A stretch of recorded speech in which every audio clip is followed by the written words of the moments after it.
So. Moin zusammen. Was? Hi. Er ist der Kroschner. Servus. Und der Kroschner spielt gerne D&D, hab ich gehört. Ja, genau. Wenn ihr mich nicht kennt, ich bin Sascha oder auch Kroschner. Ich bin auf Twitch aktiv, unter anderem auch mit Pierre zusammen. Dort sind wir dann in einer Homebrew D&D-Kampagne. Und heute geht's aber nur zum Teil um D&D. Ja. Weil ich habe nämlich den Pierre was mitgebracht. Ja. Und zwar hat er mir mitgebracht Nolzur's Marvelous Pigments Undead Paint Set. Genau. Und da ist wer drin? Azararak tatsächlich. Und zwar einer der ärztlichst, kann man sagen, von D&D. Tatsächlich das erste Mal aufgetaucht 1978 in Tomb of Horrors. Und du willst heute den hier bepinseln mit nur den Farben, die da drin sind. Mal sehen, ob wir das an einen Tag fertig bekommen. Ich glaube tatsächlich nicht. Ich denke auch nicht. Oh, da ist ja rosa drin. Das und ich habe mir das hier mitgebracht. Das liebe Stormreach Portal von Warhammer Age of Sigmar.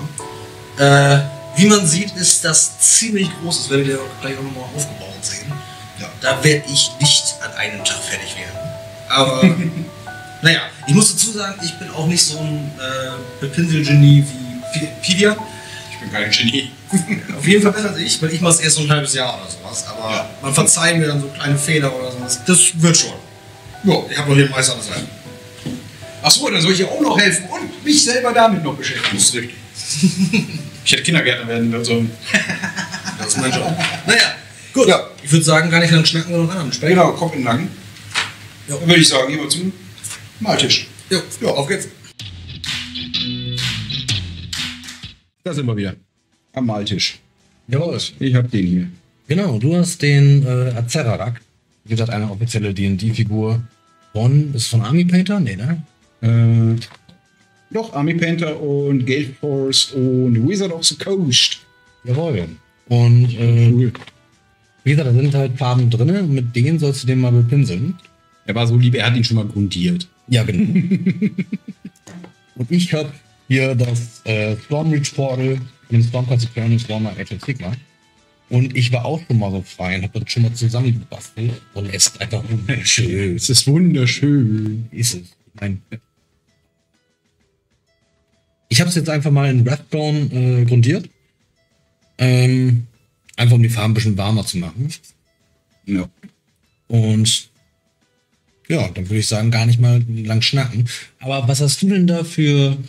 Ich habe hier einmal, ich würde sagen, was? Bleached Skull.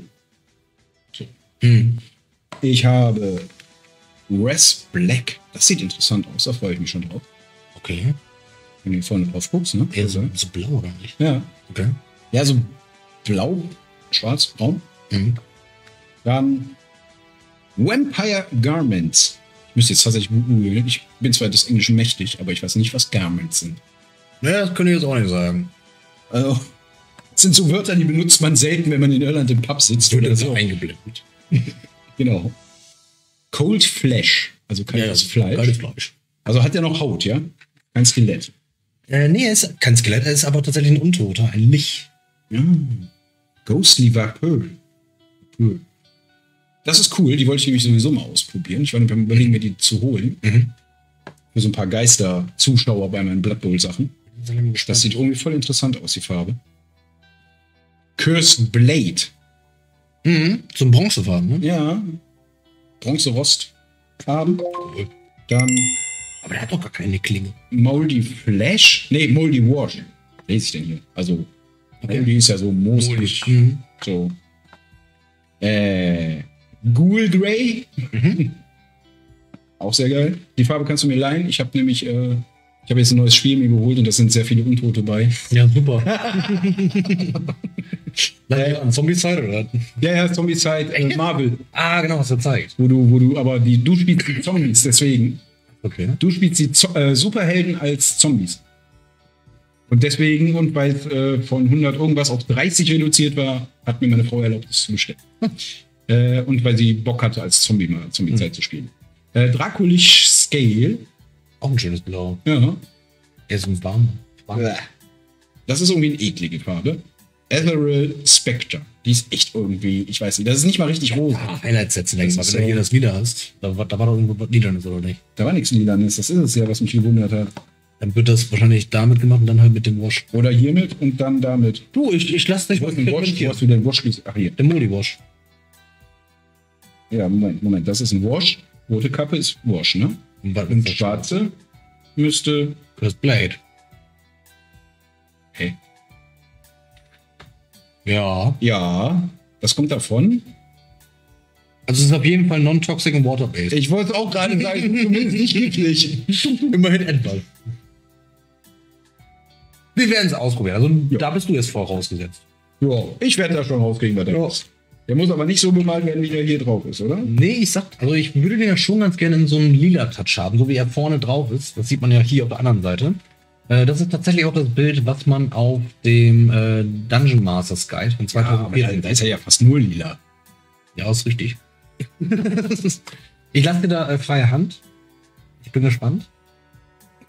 Ich auch. Und ich suche immer noch die Farben in diesem Bild hier. Ja, Ich suche da die Farbe vor allem suche ich. Das wird schon. Also das hier könnte ich mir vorstellen, ist dann doch schon irgendwie der Umhang, oder? Ja, das könnte so der Umhang werden, ja. Ja, ich schau mal. Aber der soll lila hauptsächlich, ja? Ich lasse dir da freie Hand. Feel free.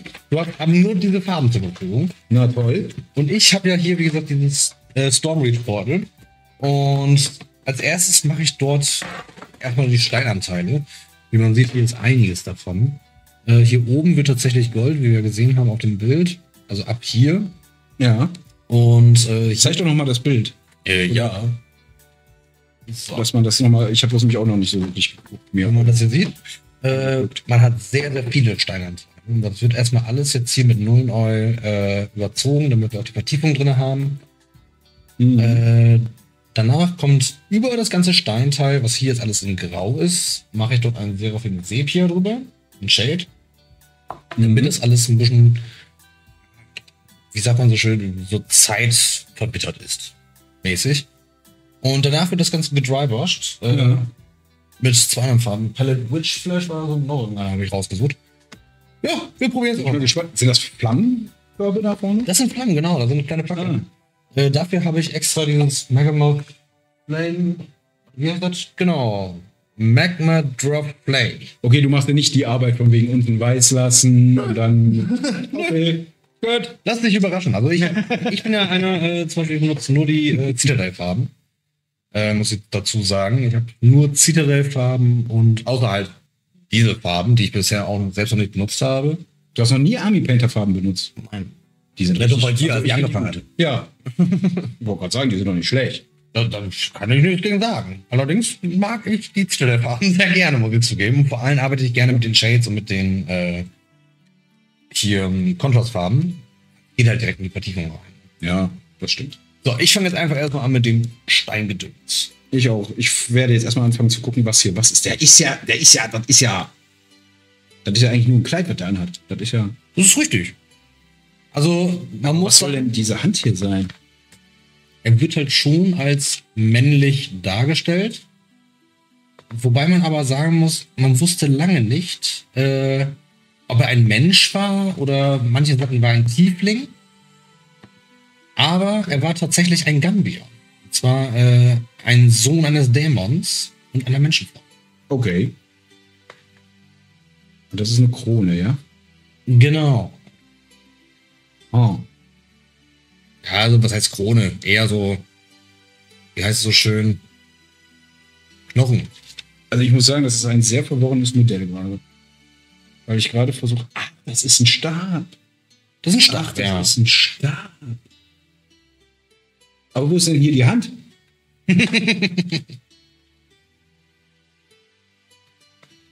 Wo ist denn da die Hand? Wie geil. Da ist auch noch ein Gesicht, ne? Also auch ein Gesicht, ja. Nein, da ist noch ein Gesicht. Ist Am doch Bauch. ein Bild. Nein, Das ist ein Gesicht. Das ist wahrscheinlich der Gürtel. da ist kein Gesicht. Okay. Okay, Keins extra hinzugeklebt, damit das klar ist. gut, schauen wir mal. Wie fange ich denn da an? Du möchtest am liebsten, ja. Wie gesagt, ich lasse dir freie Hand. Feel free. Hast du denn schon, also Probier das jetzt hier als erstes aus für den Mantel. du bist ja auch D&D. Ja, das alte, ne? Die neuen Regeln ja nicht. Hast du denn schon mal gegen ein Licht gekämpft? Nein. Tatsächlich nicht bei D&D. Ah, okay. Bei DSA. DSA? Ja. Wie funktioniert das da mit denen? Eigentlich ähnlich wie bei D&D. Es sind halt untote Magier, die sich... Ich habe meine Pinsel vergessen. Ich habe meine Pinsel vergessen. Das ist natürlich nicht gerade vom Vorteil, wenn man malen möchte. Ist ja deine Modell, ich nehme einfach Fingerfarbe. Nee, das sind untote Magier, die quasi auch einen Deal eingegangen sind mit einem Dämon und dafür jetzt unsterblich sind, aber den Nachteil haben, dass sie halt unsterblich sind. Also das ist nicht so der tollste unbedingt, was man sich so einfallen lassen könnte. Also bei D&D ist es halt so, dass es mal Menschen waren, beziehungsweise halt Magier, wie du schon sagst, Ja. die sich dann halt mit untoten Sachen befasst haben. Im Fall von Acererak war es so, wie gesagt, er war der Sohn eines Dämons. Mhm. Den Namen habe ich jetzt gerade nicht mehr im Kopf, ehrlich gesagt. Und hatte als erstes eigentlich eine relativ normale Kindheit mit seiner Mutter zusammen. Ja. Doch irgendwann ist natürlich rausgekommen, dass er halt Sprössling eines Dämons war. Und dann wurde erstmal die Mutter gelüncht. Natürlich erstmal direkt auf Mutter gehen. So, also, man kennt es. Ja. Und Im Zweifel ist immer die Mama schuld. genau. Und das hat ihn tatsächlich dazu veranlasst, dann erst, sag ich mal, zum Bösen zu werden. Tja. Und hat gesagt, er rächt sich einfach direkt an der gesamten Menschheit. Ja, warum klein anfangen? Ja, genau. Und ja, er hatte dann auch tatsächlich Kontakt zu Wegner. Sagte der etwas? Nein. Wegner könnte dir vielleicht was vom Namen her sagen von Stranger Things. Tatsächlich? Ich nie gesehen. Ich werde jetzt Wait, what? Ich werde so gelünscht. Ich habe das nie gesehen. Mobbt ihn in den Kommentaren. Also, das geht gar nicht. Ich habe das gar nicht gesehen. Geht gar nicht. Gar nicht, nein. So, auf jeden Fall hat D&D tatsächlich einen riesen Ansturm bekommen, wegen Stranger Things, weil die es da gespielt haben und da sehr viele Anspielungen darauf haben. Zum Beispiel Wegner ist jetzt im neuesten Abenteuer von Wizards of the Coast der Bösewicht. Okay. Auch einer der 3 obersten Lichts. Und der hat aber mittlerweile schon Gottstatus. Okay. Und der gute Acererak war ein Schüler vom Wegner. Okay. Und hat dann dort, sagen wir mal so, die Grundlagen geschaffen für sein späteres Sein. Also quasi hat er Nekromantie von dem gelernt, ja? Genau. Also ist ja bei D&D auch so, ne? Genau, also die arbeiten hauptsächlich halt mit Nekromantie und ewig leben, sowas nach dem Motto. Mhm. Und Lichs machen das halt damit mit, ich glaube, die heißen Phylakterien. Dort sammeln... Schreibt das mal in die Kommentare, wenn ihr wisst, was ihr meint. Genau. Phylakterien heißen die, meine ich. Wo sie Seelen sammeln, Ja. um halt daraus ihre Energie zu beziehen, um unsterblich zu sein. Wichtig bei diesen Phylakterien ist allerdings, dass das halt mächtige Seelen sein müssen. Okay. Deswegen halt Abenteurerseelen. Wie ich vorhin schon mal im Intro sagte, er ist halt bekannt aus dem Abenteuer Tomb of Horrors. Das ist quasi das tödlichste Abenteuer, was D&D jemals veröffentlicht hat. Okay. Wizards of the Coast. Wurde tatsächlich vom Gary Gygax himself wurde das erstellt. Okay. Aber mehr oder weniger als Gedankenexperiment. Hä? Ja. Und zwar haben die das... Er hat ein D&D-Abenteuer geschrieben als Gedankenexperiment. Ja. Und zwar hat er nicht an die Herangehensweise, okay, wie würde ich das als Spielleiter machen, sondern wie würde ich als Licht meine Grabkammer so beschützen, beziehungsweise so ausbauen, um genügend Seelen zu sammeln. Und dementsprechend tödlich ist dieses Ding. Okay. Du musst dir vorstellen, normalerweise ist ja, wenn du DM bist, nicht du gegen die Spieler, du verkörperst einfach nur teilweise auch die Bösen. Ja. Man Bei spielt Tomb of Horrors bist du gegen die Spieler. Deswegen willst du das auch unbedingt spielen. Das stimmt doch gar nicht. Doch, genau so ist das. Plume of Horrors habe ich nie vorgeschlagen zu spielen. Wer denn da? Obwohl ich es gerne spielen würde. Muss ich schon zugeben.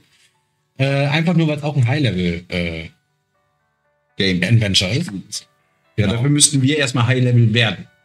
Ja, oder man erstellt sich einfach mal ein für einen One-Shot, weil ihr werdet das Ding nicht überleben.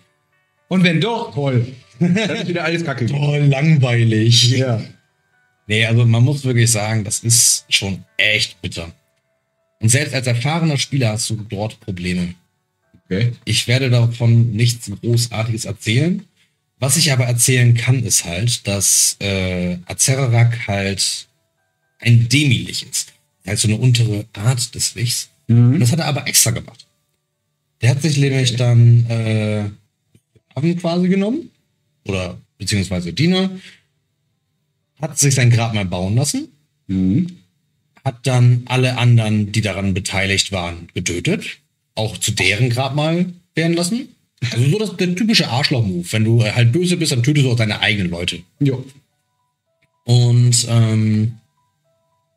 Wenn niemand wissen soll, wo die Geheimgänge sind, tötet die Leute, die sie gebaut haben. genau so ist es. Ja. Ist auch so. Und danach hat er sich da reingelegt und hat sich extra verkümmern lassen. Normalerweise ist halt so eine Herzlichform bzw. Lichtform halt mächtiger als die eines Demi-Lichs. Okay. Allerdings hat ein Demi-Licht den Vorteil, dass er halt suchen sei schon, auf die verschiedenen Ebenen wechseln kann. Okay. Der kann halt einfach so, zack, zu einer anderen Ebene wandern und kann dann dort sein Schabernack. Und den Vorteil hat er natürlich für sich entdeckt gehabt. Und zwar hat er den Move gebracht. Er geht auf verschiedene Ebenen und verbreitet halt die Kunde von seinem Grabmal, um halt Abenteurer anzulocken. Okay. Und dadurch kriegt er halt diese mächtigen Seelen. Weil, ganz ehrlich, wenn du halt ein D&D-Spieler bist und du hörst, da ist einer, der hat super mächtige Schätze in seiner Grabkammer, super mächtige magische Items und sonst was, natürlich willst du dahin. Ich erinnere dich nochmal, dass ich einen Zwerg spiele. Die haben nicht so viel mit Magie am Hut. Nee, aber ein Bereitthema. Ja, das schon. Und Ihr könnt alle die magischen Gegenstände, ich nehme das Gold. genau, zum Beispiel. Aber da muss man wirklich sagen, das ist schon ein schlauer Schachzug, den er da gemacht hat, weil, Ja. ganz ehrlich, einfach die Kunde verbreiten, die Leute kommen schon von selbst. Jo. Und dadurch wird er natürlich mächtig und ihm kann hinterher keiner was. Genau so ist es. Und zur Not kann er sich verpissen in die andere Ebene. Genau so ist es. Das ist schon Und nicht dumm. der Dude ist echt übel. Also, ich habe jetzt tatsächlich das Buch vergessen, also sonst hätte ich das mal eben nachschlagen können. Ich kann es noch im Nachhinein dir zuschicken als kleine Sprachdatei. Ja. Was er so für Stats hat, weil der hat super mächtige. Der hat Power Word Kill, womit er jemanden sofort Okay. töten kann, instant. Toll. Ja, der ist halt mächtig. Alles, was Spieler so lieben halt. Ich meine, der war Herausforderungsgrad 21. 21 oder 23 war der. Okay. Ja, der ist nicht ohne, der Dude. Das ist nicht schlecht. Was ist nochmal ein Drache? Es kommt drauf an. Drachen hast du ja halt in verschiedenen Größen und Farben und Formen. Du hast ja zum Beispiel die chromatischen Drachen. Das sind ja quasi die bösen Drachen. Ja. So, und dann hast du aber auch noch die metallenen Drachen. Das sind die Good Guys. Mhm. Das sind die, die dir quasi den Arsch retten wollen oder beziehungsweise ja, den Bösen eins aufs Maul hauen wollen. Ja, berühmte goldene, silberne. Genau. Gerade die Goldenen sind halt so wirklich die Good Guys himself. Ja. Und Außer du baust Scheiß. ja, da muss auch schon sehr scheiße bauen sein und sehr böse sein. Ja, ja. Dann hast du ja noch Edelstahldrachen und sowas. Und dann kommt es halt auch noch drauf an, weil die haben auch alle unterschiedliche Herausforderungsgrade. Die einzelnen Farben und Formen. Dann gibt es natürlich auch noch den Unterschied zwischen Würmlingen, das sind quasi die Babys. Mhm.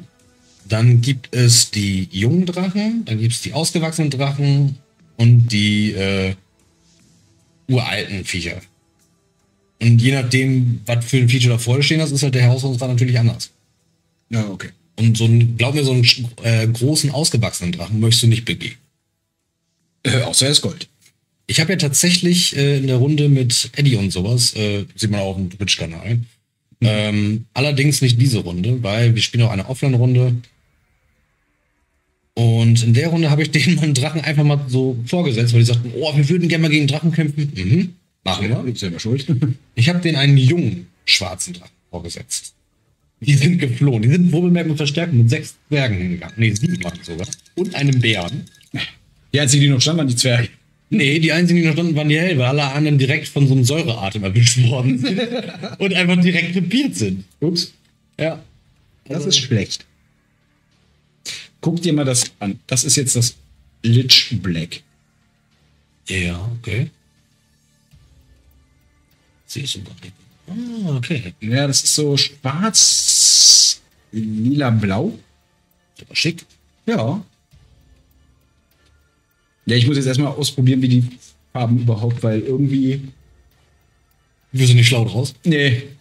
Also irgendwie komischerweise gerade gar nicht. Ist mal was anderes. Ich frage mich halt, was das für ein Rot ist, weißt du? Ah, okay, das sehe ich hier. Aber das sind normale Acrylfarben, ne? Das ist jetzt nicht irgendwie Waterpaint-Zeug, oder? Weil ich das jetzt hier mit Speedpaints versuche, das Ding anzumalen, aber das steht eigentlich immer drauf.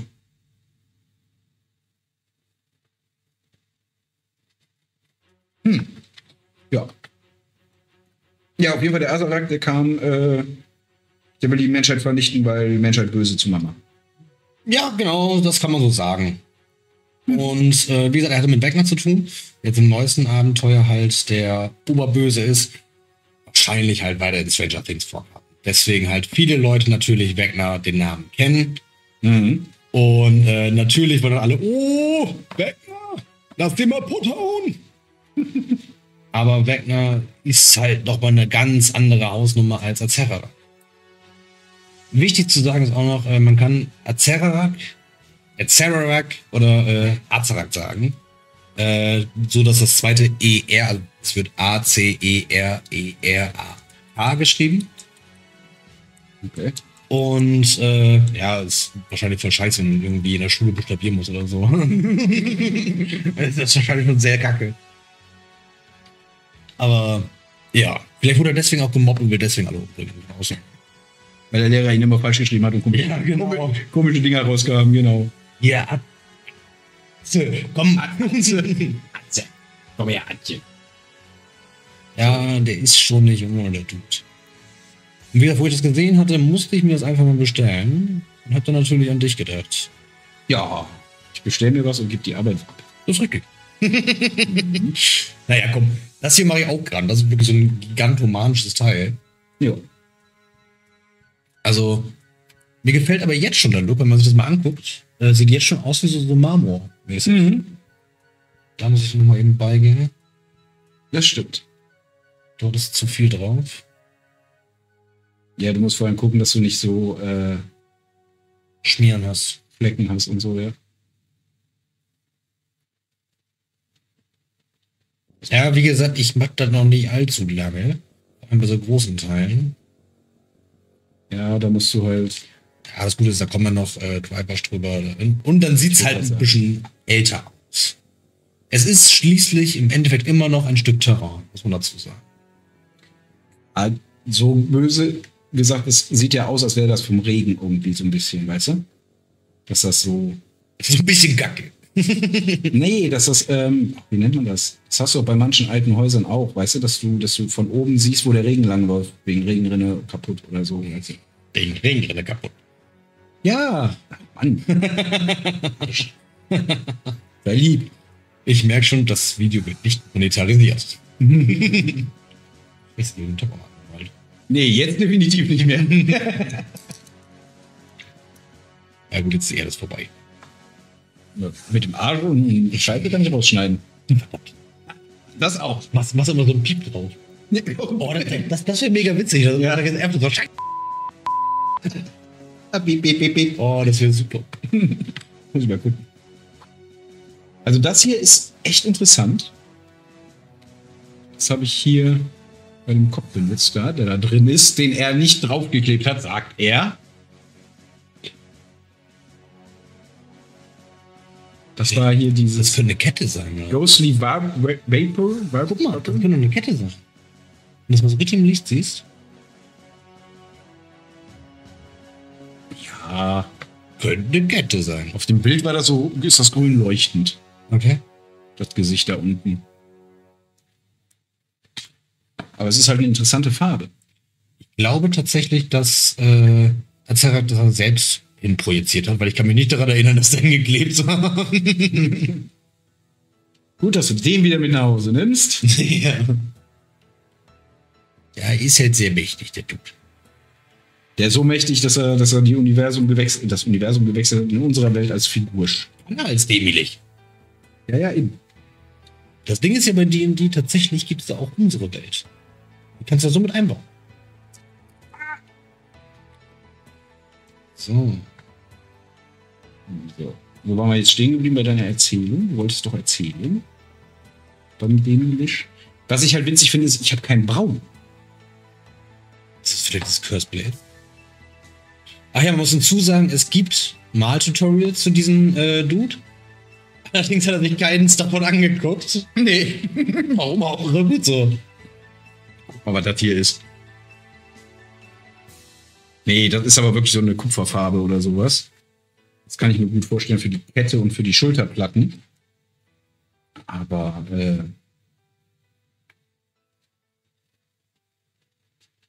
nicht für den Stab. Für den Stab fehlt hier tatsächlich braun.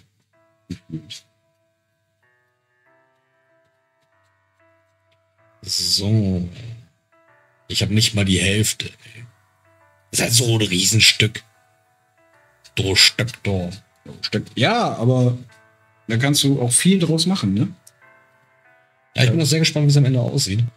Also, wir haben jetzt ja vor, uns öfters hier zu treffen und einfach mal so ein Schnackvideo und Genau. Einmal im Monat haben wir das vor. genau, uns zu bemalen und zu schnacken. Ja. Und ich denke mal, so 3-4 Sitzungen würde auf jeden Fall brauchen.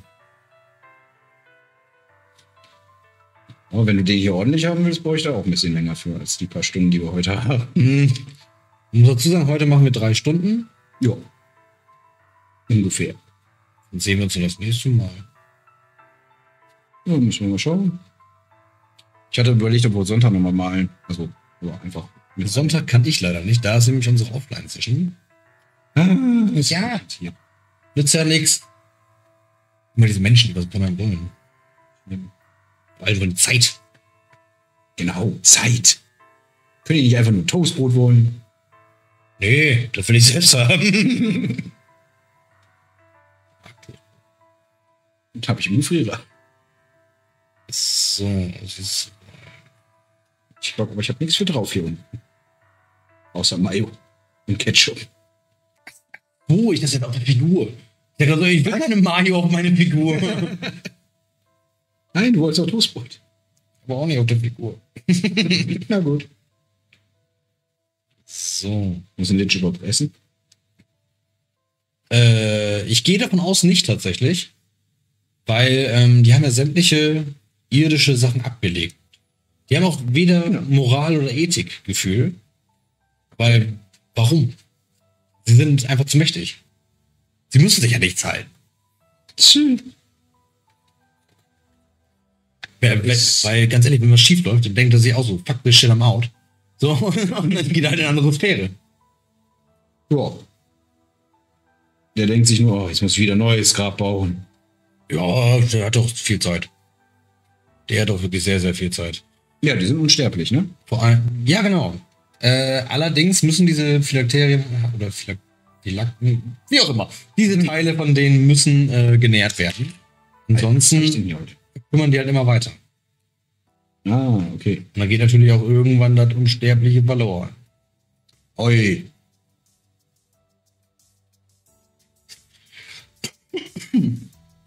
Ach ja, Entschuldigung, ich bin ein bisschen erkältet. Schon wieder. Ja, immer. Ich bin ja Erzieher im Kindergarten und wenn ich die nächsten 2 Wochen wieder liege, wie beim letzten Mal, als du mich besucht hast. Stimmt. Da war ich nur einmal kurz sicher und zack, war krank. Er hat mir nur ein Modell vorbeigebracht. Mehr hat er nicht getan. Nee, Moment, das habe ich rumgebracht, da warst du krank. Stimmt. Ja, deswegen war ich da. Äh, Aus Gründen. oder hast du dir was abgeholt? Nee, ich hatte dir das hier Vape-Zeug rumgebracht. Stimmt, du hast mir das Vape-Zeug gemacht. Was übrigens sehr gut geschmeckt hat. Ist schon alle, oder? Ja. Man nannte ihn die eiserne Lunge. So, ja, und wie gesagt, ich bin jetzt mit dem Bemalen angefangen durch Pivian. Ich habe ihn infiziert. Das ist so richtig, weil ich spiele halt sehr, sehr gerne D&D, wie man eventuell merkt. Und natürlich brauche ich dafür auch mal für Offline-Sessions, Terrain, Models, wie auch immer. Und ja, seitdem bin ich jetzt hier zugange. Eigentlich habe ich fast zeitgleich damit angefangen mit dem Bemalen. Mit D&D. Ja. Fast. Ja. Du wurdest mit D&D infiziert und dann hatten wir doch uns irgendwie zum Zocken getroffen mit den anderen. Genau, mit Tim Mel. Genau. Grüße gehen raus an der Stelle. Genau. Und ja, da wurdest du ja so ein bisschen angefixt dann, auch was Ein Bilder angeht. bisschen. Das Ding ist ja, ich habe hier aber gar keinen... Und verloren hatte er dann, als er erfahren hat, dass genug Leute im Dorf da die Drucker haben. Ja. Du. Um genau zu sein, du. Ja. So groß ist das doch nicht. Ja. Und ich habe hier kein D&D-Modell, sondern halt Warhammer. Für den Warhammer Age of Sigmar Teil, finde ich aber, kann man sehr, sehr viele Sachen halt auch für D&D benutzen. Und ich finde die Models einfach super genial, tatsächlich. Die sind auch super gut.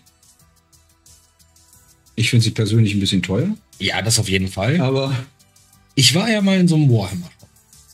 Und da habe ich die mal gefragt, so, ey, die Preise sind halt doch schon, kannst nicht doch eine Niere nehmen oder... Nee, nehmen sie leider nicht.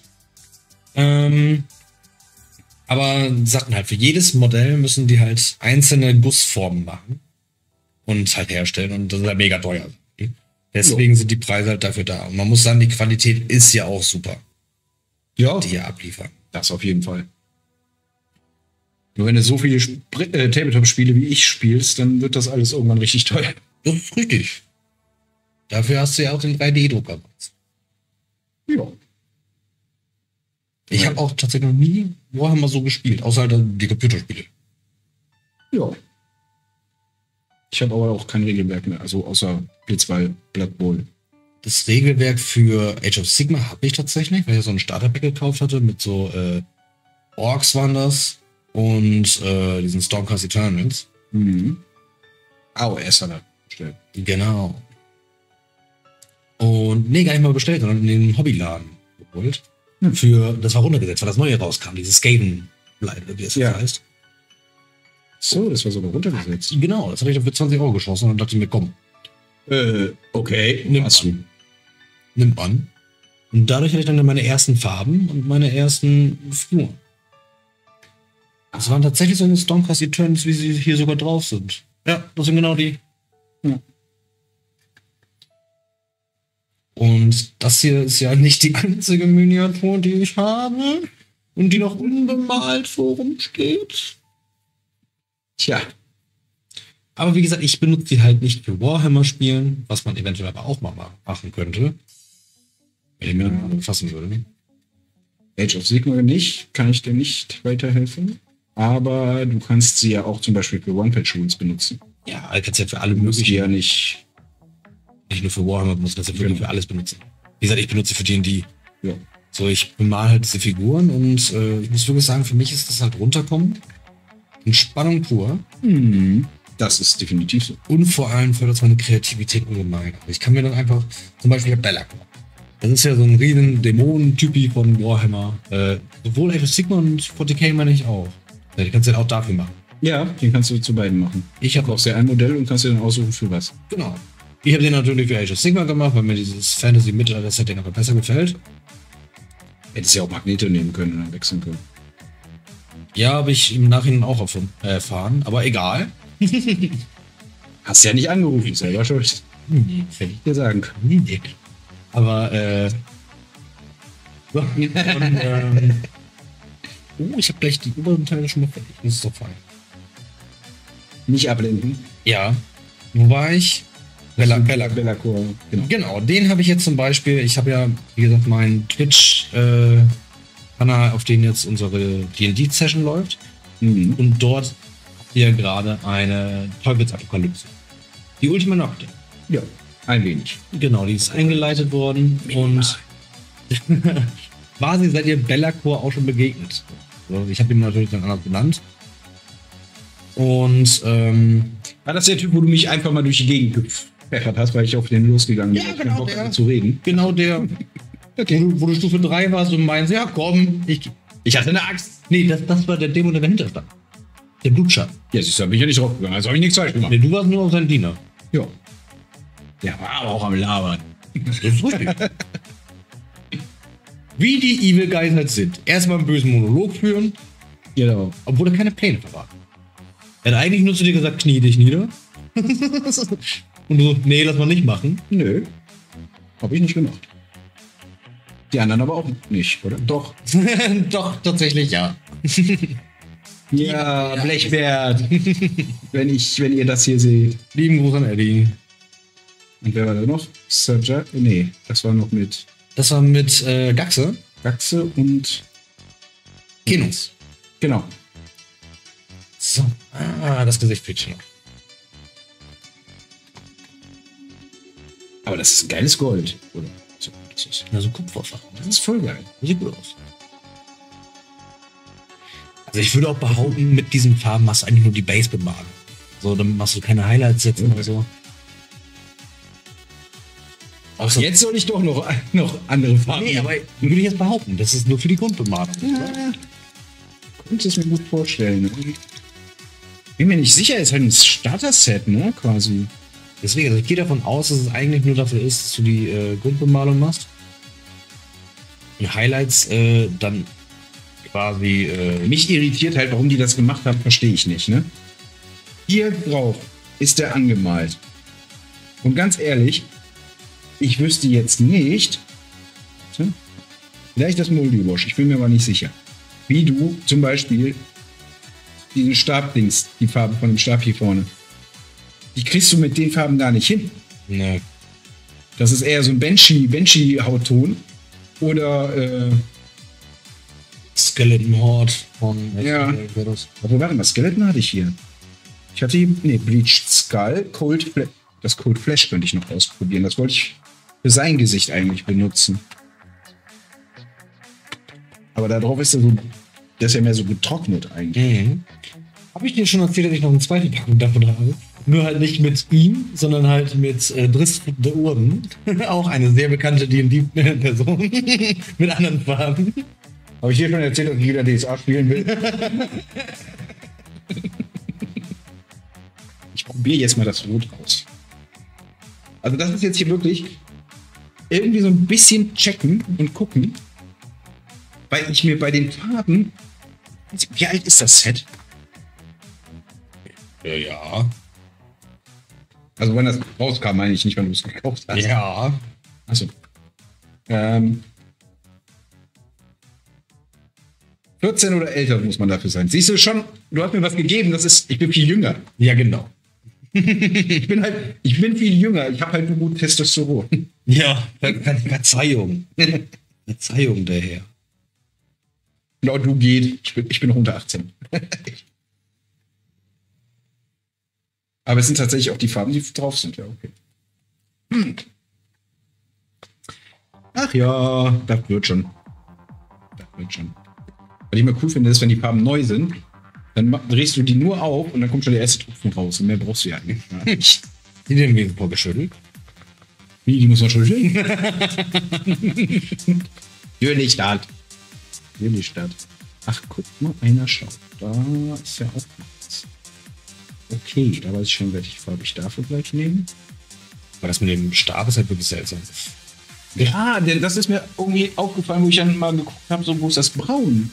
So. Der Stab hat tatsächlich auch irgendeinen besonderen Namen. Das ist eines von seinen Magic Items. Okay. Ich weiß gerade noch nicht mehr wie.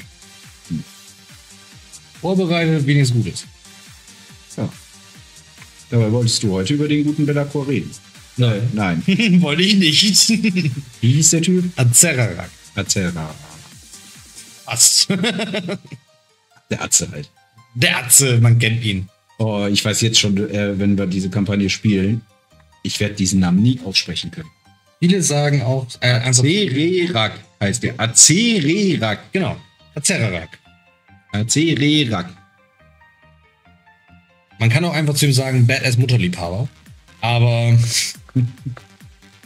Jetzt ist die Monetarisierung im Arsch. nö, wieso? Ich habe ja nichts Böses gesagt. Nö. Nur dasselbe, was ich gerade quasi auf Englisch gesagt habe. Auf Deutsch gesagt habe.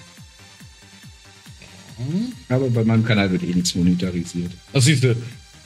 Wird auch nie passieren, weil ich das versauen werde. Nein. Wie gesagt, einfach piep drüber. Piep. Wollen wir es mal testen?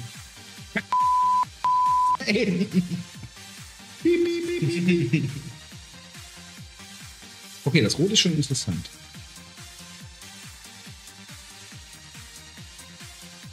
Wo waren wir denn jetzt hier bei dem Gespräch? Wir waren beim Acererak. Acererak. Genau. Hab's hingekriegt. Also wie gesagt, es gibt 3 Erzlichs, von denen ich weiß, also die wichtigsten. Das ist hauptsächlich halt Azerarak, dann Vecna und einmal einen anderen Dude, der aber unwichtiger ist als die anderen beiden. Und er hat halt der Stab, den er hat. Das ist halt eins von seinen Magic Items. Okay. Wenn wir gleich mal eben Pause machen, würde ich sagen, gucke ich mal eben schon wieder eins von denen. Weil das ist of the Forgotten One, heißt er, glaube ich. Death of the Forgotten One. Das ist ja, ich gucke nochmal nach. Können Sie einblenden, ob ich mich irre oder nicht. Ja, dann seht ihr da unten. Geirrt oder nicht geirrt. Genau. Hier steht da Sascha so ein Trottel oder wie auch immer. Ja. Das kommt davon, wenn man Hausaufgaben nicht macht. Boah, ich habe mich viel mit ihm beschäftigt, tatsächlich. Sehr, sehr viel. Ja, musst du ja, weil sonst würdest du den nicht so mögen. Genau. In Anführungsstrichen. Und ich habe auch tatsächlich ja das Abenteuer von ihm zu Hause. Nicht die 1978er Version, weil das war mehr so ein Kompetitivspiel. Okay. Das war halt auch nicht nur DM gegen Spieler, sondern auch Spieler gegen Spieler teilweise. Das war halt eigentlich von Gary Gygax, wie gesagt, gedacht als Gedankenexperiment. Ja. The Legend himself, Gary Gygax. Ich stell mir das gerade vor, weißt du, er macht so ein Gedankenexperiment und irgendwie Gary, wir müssen noch das Abenteuer rausbringen für diesen Monat. Hast du eine Idee? Und dann hat irgend so ein Typ, weil er nicht im Büro war, irgendwie, nee, dass er nicht im Büro war, die Notizen noch. Hat das gesehen und dann, fuck, nein! Genau, dann kam er irgendwie aus dem Urlaub oder weiß ich was wieder. Was habt ihr veröffentlicht? Wirklich? Seid ihr doof? Gibt doch nur noch Stress hier. Ja, also man muss wirklich sagen, das ist der reinste Stresstest für Spieler. Absolut. Ich hatte es wieder zu Hause in der 5i-Version in Heavens of the Yawning Portal. Das ist quasi ein Buchband, der vermutlich auch so kurz veröffentlicht worden ist, mit den beliebtesten Abenteuern von D&D. Und da ist Toons of Horror halt auf jeden Fall mit dabei. Komisch. Ja, die wollen sterben. Das sind halt alles Masochisten. Das ist einfach Fakt. D&D-Spieler sind Masochisten. Und dann lassen sie es an armen Goblins aus. Ja. Was ich auch festgestellt habe, ist, Spieler fesseln gerne Goblins. Warum auch immer. Mhm. NPCs töten gerne Goblins. Hab ich festgestellt. Hier. Naja, komm. Also, die dachte halt, ihr seid am Kämpfen. Sieht doch nichts für. Goblin-Schnoller. Genau. Da war ja eure Quest, Goblin-Schnatt zu besorgen. Genau. Und großer Schatz. Großer Schatz. Aus viel Gott. Ja. Und wir haben es mit Verhandlungen hingekriegt. Und dann kam irgendjemand um die Ecke und fängt an, die Goblins anzugreifen. Genau. Naja. Silber, Ehrenpfeil. Genau. Die doofe Kuh war das. Ja. Falls ihr dort unbedingt mal zuschauen wollt, das ist alle 2 Wochen normalerweise, wenn ihr nicht gerade von der Arbeit oder irgendwer krank ist. Findet es auf dem Twitch-Kanal Groschner statt. Genau. Verlinke ich unten natürlich. Nochmal so ein Memo für dich selbst. Irgendwas wollte ich noch verlinken. Ach ja. Kutami. Genau. D&D. Ja. Das ist eigentlich der Typ, der da dauernd redet.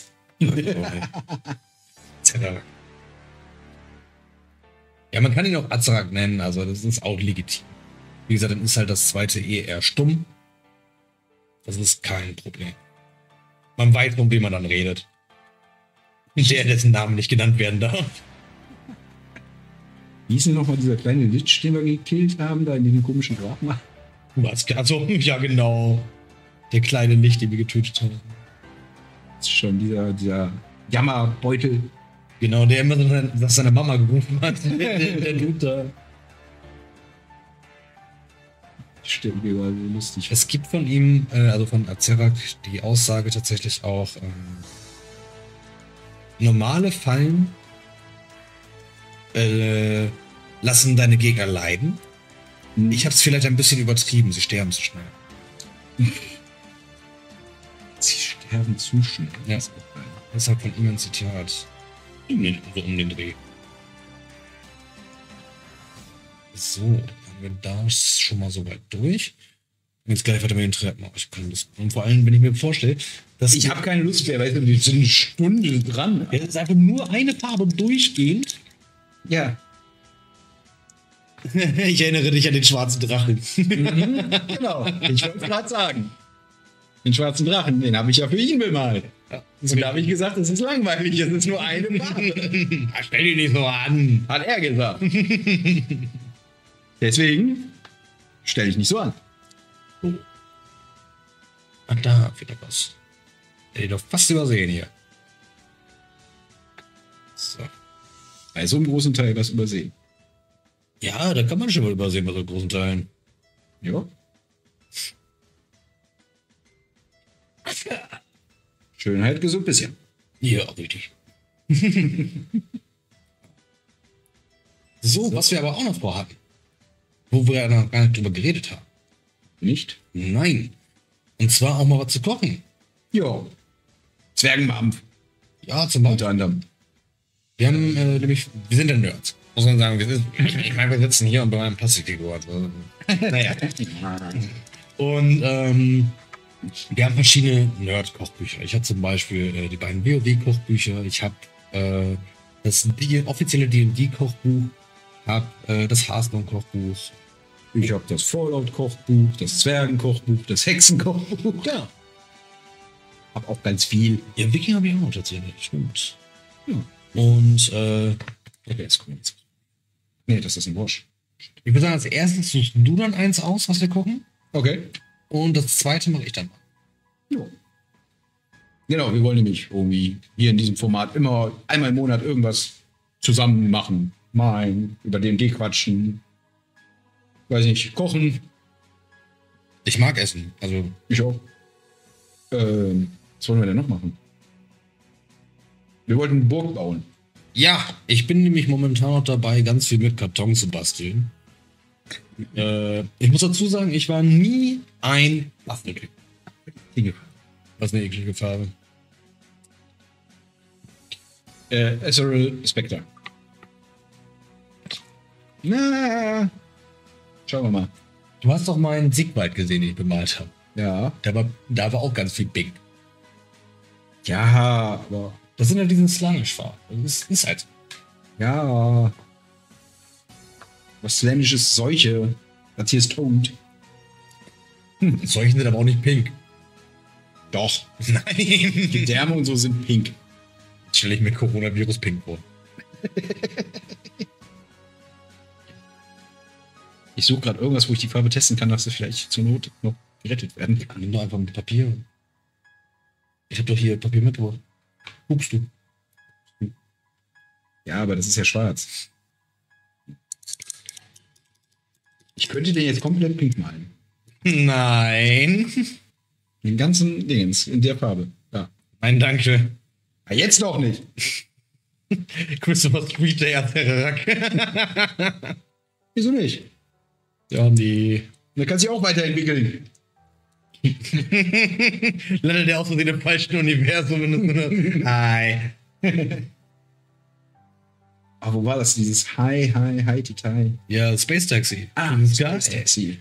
Das hieß so Traumschiff Surprise. Ja, stimmt. Von Buddy. So. Da, Okay, das ist. Ich bin so verwirrt hier. Was machen sie? Ja, ich bin mir noch nicht sicher, was ich mache. Das ist ja mein Problem gerade. Die Farben wirken so dünn irgendwie. Jetzt vielleicht doch einen Driver-Stroh machen müssen in weiß? Hm. Ja, nicht. Aber eigentlich nicht, weil eigentlich sind das ganz normale Acrylfarben. Das ist ja das. Auch noch geschüttelt. Also eigentlich sollte das alles funktionieren. Das ist ja von dem so. Oh, scheiße. Das sagt man doch nicht. Ah, gut, die Fratze.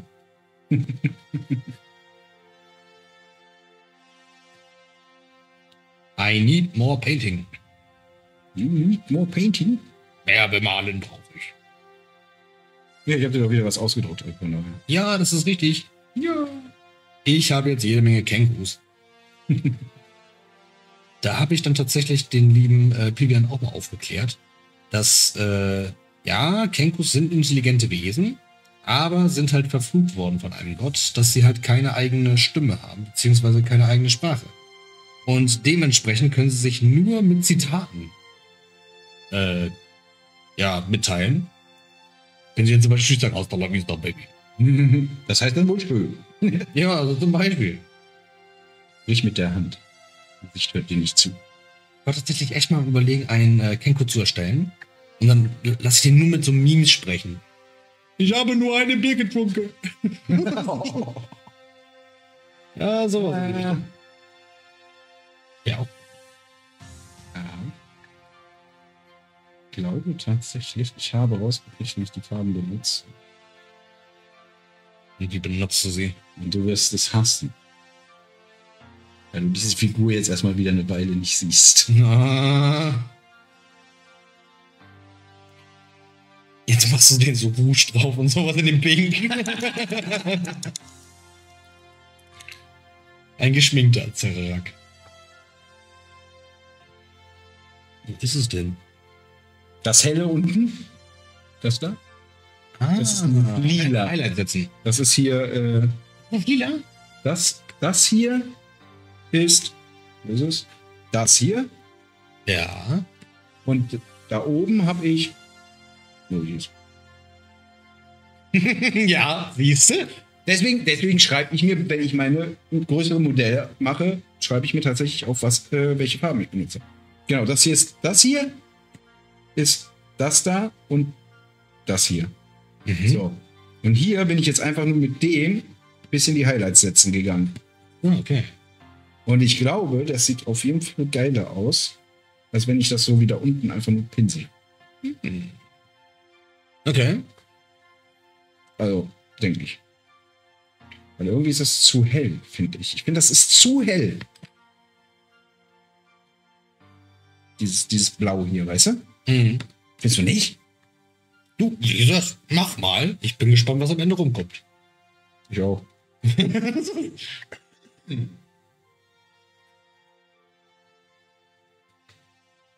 Aber ich glaube, ich werde das wirklich so machen. Das gefällt mir schon.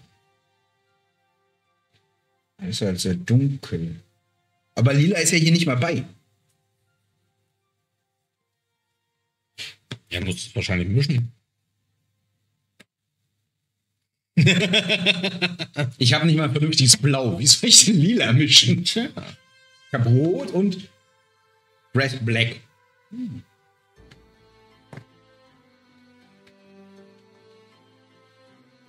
Du denkst ja auch, ist doch nicht meins.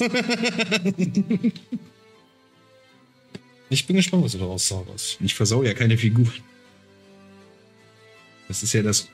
Also, Ich habe nicht vor, es zu versauen, sagen wir es mal so.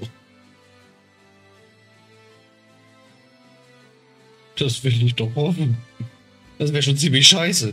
Ich meine, ja, es kostet sich die Welt, aber trotzdem. Ei, natürlich gebe ich mir Mühe, hallo? Du hast mich nur gerade auf eine Idee gebracht, von wegen... Mischen? Ja.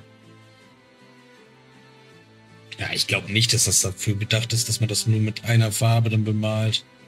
Das kann ich mir nicht vorstellen.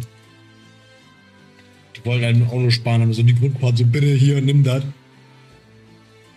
Nimm das. Ist zu, was du daraus machst, nach dem Motto. Hat man noch über... Ja, genau. Haben da einfach irgendwas zusammengeklatscht und fahren. Hat eigentlich gar nichts mit der Figur zu tun. Genau, auf den Karton steht eigentlich irgendwas anderes drauf. Haben wir irgendwas reingeklatscht, hier, mach mal. Ja, ich denke, die haben sich schon was dabei gedacht. So ist das ja jetzt nicht. Vielleicht ein bisschen.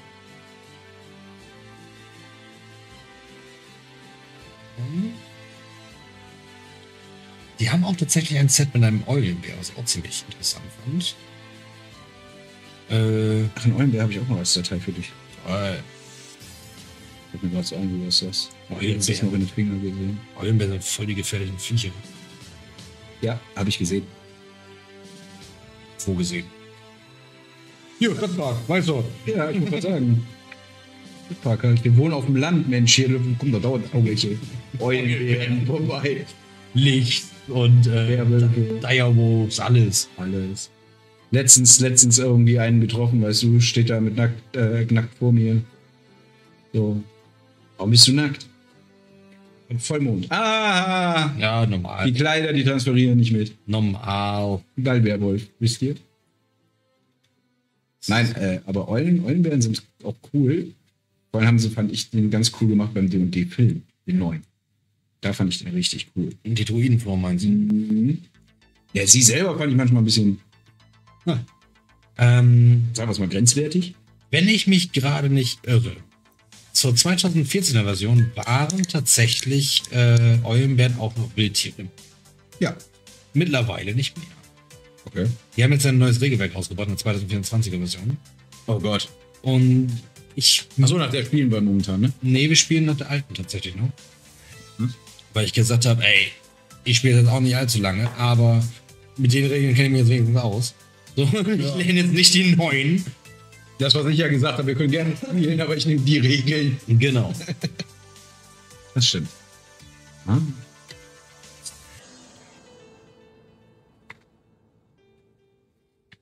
Und ich meine aber, laut dem neuen sind's Monster. Keine Wildtiere mehr. Das heißt, dann wäre die Wild Shape davon weg. Theoretisch. Ich kenne mich da nicht so aus mit, aber wahrscheinlich. Und bei Eulenbären weiß man auch nicht genau, wo die herkommen. Da gibt es mehrere Überlegungen drüber tatsächlich. Wo sie herkommen. Manche sagen, so ein Zauberer hat die erfunden und dann halt, haben die sich halt fortgepflanzt wie nichts Gutes, wie die Karnickel quasi. Aber manche sagen auch, wenn man so Fays zum Beispiel fragt, ohne des Feywilds, ja, die gibt es ja schon immer nach dem Motto. Aber dem kann man ja auch nicht alles glauben. Ich dachte, wir lügen nicht. Fey? Ja, das Ding ist, die Kreaturen im Feywild sind anders. So, so kann man es einfach. Anders? Ja, die sind anders. Die denken anders. Wenn du da zum Beispiel einen Fey sagst, ey, ich möchte zurück, von wo ich hergekommen bin, dann würde er nicht sagen, ja, dann dreh dich um und laufe zurück. Und dann ist es nach dem Motto, ja, dann musst du halt rückwärts gehen. Ja. Und dann musst du auch rückwärts gehen, um da wieder hinzukommen. Das ist so. Ja, so eine hatten wir in der Gruppe früher. Ich habe ja früher LARP gemacht. Ja. Also Live-Action-Roleplay. Und da hatten wir auch so eine. Die hat dann auch immer solche komischen Zauber angewendet. Ja, das Und immer wörtlich genommen. Alles wörtlich. Ja. Und die hat das Problem war, die hat das sogar richtig geil noch gespielt. Das war das Schlimme. so cool. Ja, aber nicht, wenn sie bei dir in der Gruppe ist und du nicht drüber nachdenkst, irgendwas sagst mitten in der Schlacht und sie schmeißt auf einmal ihre Axt weg. Ach, scheiße. So. Die hat alles wörtlich genommen. Voll geil. War lustig. War eine Truppe. Ich meine, hallo, wir saßen abends zusammen und haben gesungen. Wir hatten ein eigenes Lied. Das ist gut. Und das fing halt damit an, dass einer da steht. Mögt ihr euren Captain? Und alle im Chor zurückgeschrien haben, nein! Und er gefragt hat, wieso denn nicht? Er bezahlt uns schlecht. Ja. Und dann ging das halt immer so weiter. Wie viele Masten hat euer Schiff? 6. Also alles so voll übertrieben. Mhm. Ja, war lustig. War eine schöne Zeit. Damals, als ich jung war. Ist schon lange her. Ich habe nur genug mächtige Seelen. Ja, genau. Das ist doch gar kein Bier. Oder steht das ein Phylakterium? Was? Das ist doch gar kein Bierfass, was da hinter dem Zapfhahn steht, sondern ein Phylakterium. Genau. Und die ganzen Schnapsleichen, die lassen halt ihre Seelen hier. Jetzt hast du es verstanden. Ich wusste es. Siehst du diese ganze Deko da oben? Das ist keine Deko. Na, alles Phylakterien. Alles voll. So. Ich probiere jetzt was aus und danach gehe ich mir in der Runde. Ja, ich muss jetzt auch noch diese paar Steine hier. Dann ist das erste schon mal gesetzt, dann kann das trocknen. Ich meine, habe- oben ist schon. Ich habe so eine Vermutung, was hier passiert. Bin mir aber noch nicht sicher. Unfall? Ja. Unfall würde ich das jetzt noch nicht nennen. Ein Upsi ist passiert. Ja. Würde ich so sagen. Ein Ups. Wobei ich sagen würde, das ist ein Upsi, was nicht unbedingt toll ist, wenn das ein Anfängerset sein soll. Aber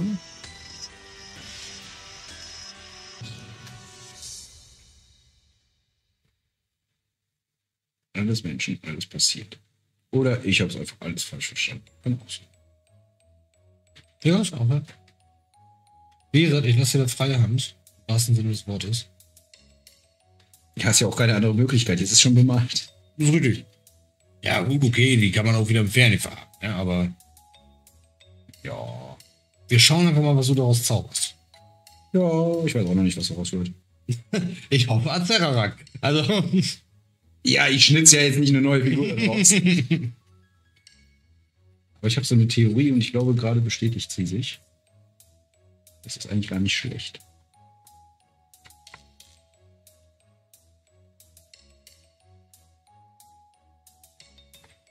Das sieht nämlich ganz so aus.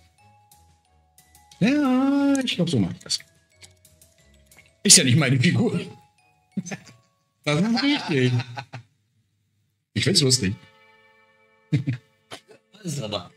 Ja, diesmal Gesundheit. Jo. Das war wieder derselbe Gegenstand. Nächstes Mal ist es dann direkt dran. Stirbst jetzt auch mal. Ja, der hat aber auch nur Stoff, ne? Das ist nur Ja, das ist Stoff und so ein, ja, und ein bisschen Rüstung hat er. ein typischer Stoff. Nee, ein bisschen Rüstung hat er. Ja, guck mal. Ein bisschen weiter runterhalten, dann sehe ich auch was im Licht. Ah. Ja, so ein bisschen. Ein bisschen Rüstung hat er. Nee, der Bling Bling. Bling, bling. Ja. Heißt, das ist keine Rüstung? Nee, das ist zum Weiber aufreißen. Achso. Das ist Bling Bling. Bling, bling. Das ist Bling Bling. Das war mal der Bling, bling. Ja, aber das funktioniert ganz gut hier. Das ist halt so ein, weißt du, 2000er Rapper, so ein 2000er Agro-Deutsch-Rapper, der dann halt noch immer eine schöne neue Kette. Und Gucci. Ja, genau. Hängt auch mit Bauchtasche.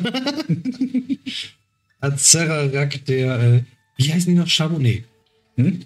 Ja, die, mit Bauchtasche und Adidas, Jogginganzug da stehen. Talahun. Talahun. Oh, das wäre auch eine lustige Figur. Azerarak, der Talahun. Mit Schminke. Mit Schminke. Mit Schminke. Ich glaube, schminken tun sich die Jungs nicht, oder? Sind doch Jungs, oder? Weiß es nicht. Oder was ist das? Ich weiß nicht. Ich weiß ehrlich gesagt gar nicht so groß. Ich habe den Begriff gehört, aber ich bin da nicht so drin. Ah, das sind halt so Halbstarke. Sowas haben wir hier auf dem Dorf nicht. Unsere Halbstarken sind alle in der Freiwilligen Feuerwehr. Die sind anders ausgelastet. Du darfst ja nicht vergessen, unser Dorf hat ja nur 400 Einwohner. Und ich wohne nicht mal in deinem Dorf. Stimmt, du wohnst ja nicht mal in unserem Dorf. Ich wohne nicht mal in deinem Dorf. Er wohnt in einem anderen Dorf. Das ist richtig. Hat aber auch nicht viel mehr Einwohner. Nee, und das ist nicht weit weg. Nö. So. Mein erster Teil ist durch, würde ich sagen. Jo. Vielleicht müssen wir noch einen zweiten. Mal schauen. Ich weiß jetzt schon, dass du mich gleich hassen wirst. Wart. Währenddessen kann ich hier ja nochmal zeigen, was der liebe Benjamin noch ausgedruckt hatte. Hm. Und zwar. Ist das nicht schicki? Ein Arthas. Ich freue mich dann mega drauf, den noch zu pinseln. Vor allem ist es mal eine größere Miniatur. Ich habe sie dir extra groß gemacht. Normalerweise ist sie genauso groß wie die anderen. Ja, aber Aber ich habe mir gedacht, fürs Regal ist das so ein bisschen Ja. geiler. vor allem der wird dann nicht in der D&D-Kampagne vorkommen. Obwohl wäre auch geil. Für D&D meets WoW. Fett. Das gibt, glaube ich, sogar ein WoW-Rollenspiel. Und den haben wir. Das ist ein Kenku. Ein Kenku. Ein Rabenmensch. Wie gesagt, die reden halt nur mit Zitat. Siehst du, weißt du, was der Beweis ist, dass es die früher auf der Erde auch gab? Bitte was? Ja klar, die Legende von Hugo no Muni, die haben auch nur so geredet. So. In Rätseln. Ja, eine Rede, aber die reden ja Zitate. Die sagen dann eher sowas. Niemand hat sich eine Mauer gebaut. So. Und meinen, dass die nicht helfen, das Haus zu renovieren. Genau. Aber sieht doch schon mal nicht schlecht aus, der Dude. Ja, ich habe aber auch festgestellt, wo mein Denkfehler war. Okay. Ja. Und wo war er? Dass das hier eher so eine Art Wash ist. Mhm. Weil hier hatte ich erst, wo ist es? Draculch Scale drauf gemacht Ja. und dann hier mit drüber. Ja. Und das ist jetzt zu diesem dunklen Lila mehr geworden. Ah. Nicht zu diesem Schwarzen etwas. schwarzen. Ja, da ist dieselbe Farbe drauf. Okay.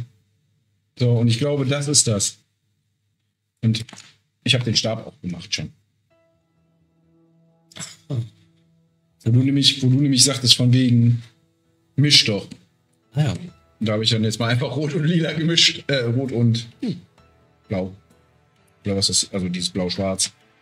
Und dadurch ist das jetzt ein ganz cooles Braun geworden, finde ich. Ne? Ja, aber dieses Helle ist ja nicht wie auf der Abbildung, ne? Nee, die vordere Dings habe ich immer noch keine Ahnung, wie ich die zusammenkriege. Wobei, was natürlich sein könnte, ist. Ja, dass wir dann erst so ein Braun gemixt haben und dann noch heller. Weiß. Wenn man es nicht. Ich bin am Überlegen, ich muss mal gucken, wie diese hellen Farben hier werden. Gucken. Ich kann mir auch gut vor. Nee. Oder ist das die Curse Blade? Nee. Nein, Curse Plate ist hier das Metallic. Ah, okay. Das Metall, das sagte ich ja. Das fand ich ja so cool. Das sieht echt gut. Dass das ein cooles Glitzerfarbenzeugs ist. Glitzer. Glitzer ist gut. Willst du gleich Glitzermehl trinken? Oh, gerne. Alkoholfrei. Muss ja nur Auto fahren. Ja, na gut, ausnahmsweise. Ich muss morgen im Kindergarten arbeiten. Also. Ja. Das Moldy Wash. Wie sieht das eigentlich aus? Ne, das ist aber ein Grün. Wobei, da kann ich mir vorstellen, dass ich da irgendwie was so vorne so ein bisschen. Ich muss mal gucken. Das sind doch. Ich weiß nicht, was das sein soll. Nee, das ist ein Knochen. Das soll ein Knochen sein. Ja. Dann ist das garantiert hier einfach hier dieses Bleach Skull. Das ist einfach nur weiß. Ja, ich guck nicht.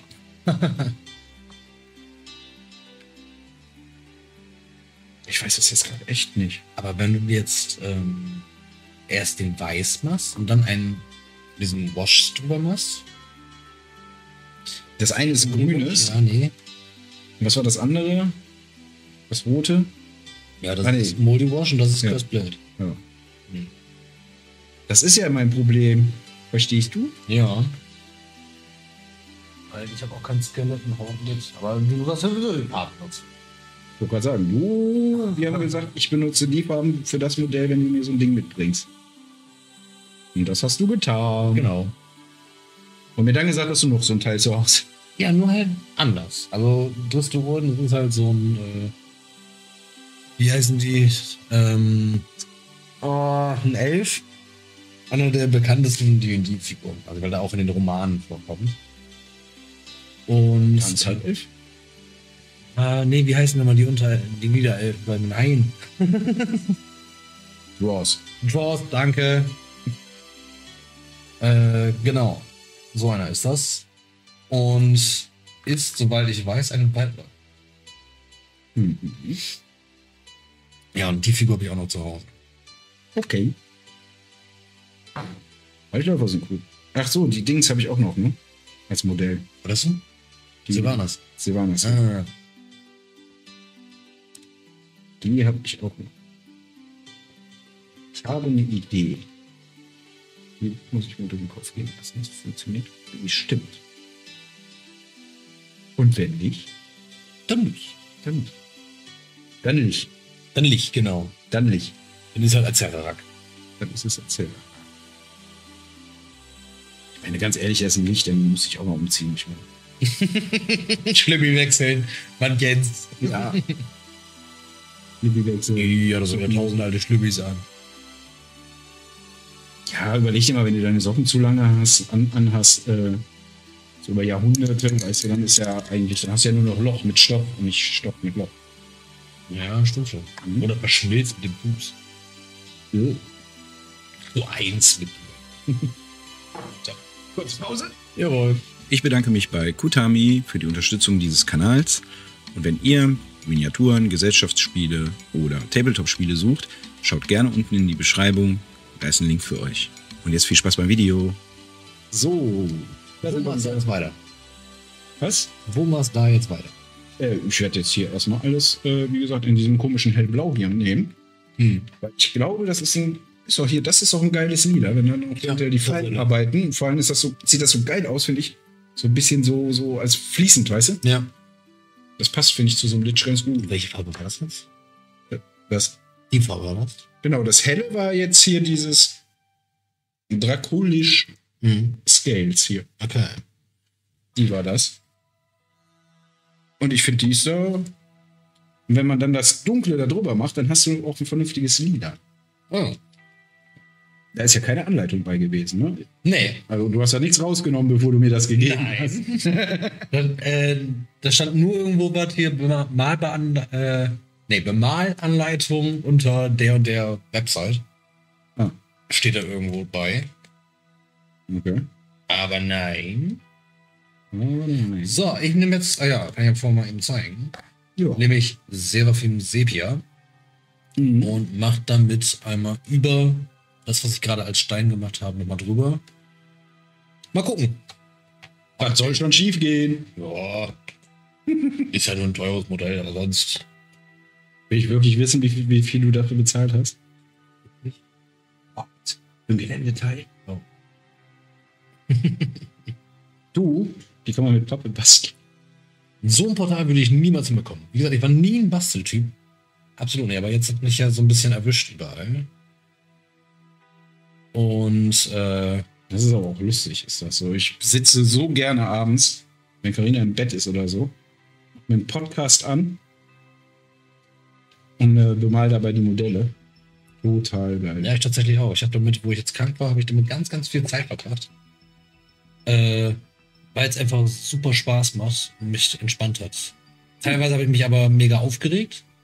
Okay. Ja, weil ich dann halt gehustet habe und dann halt den Strich was versaut habe oder so. Dann Deswegen habe ich ganz viele Blood Bowl Miniaturen zusammengeklebt.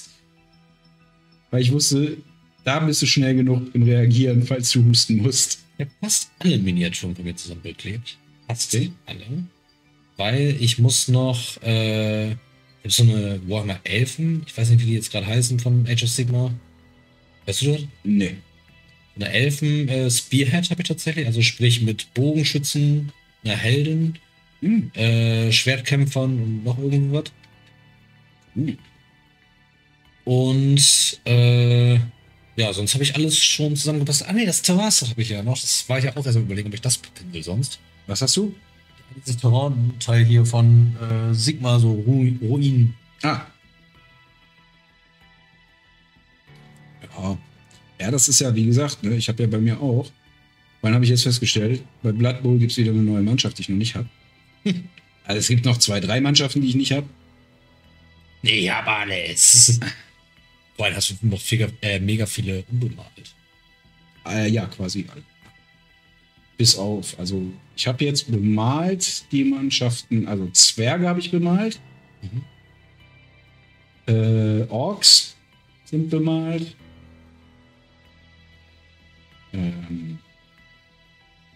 Hobbits, also die von meiner Frau, die hat sie aber selber bemalt, das war nicht ich. Wieso schäumt der Scheiß? Was? Das hat gerade geschäumt. Hä? Sehr, sehr seltsam. Zeig mal. Ist in mir. Okay. Warst du vielleicht zu ruppig? Wahrscheinlich. Dann schäumt das. Die Waldelfen habe ich auch bemalt, wo wir gerade bei Elfen waren. Und ich glaube, das war's tatsächlich.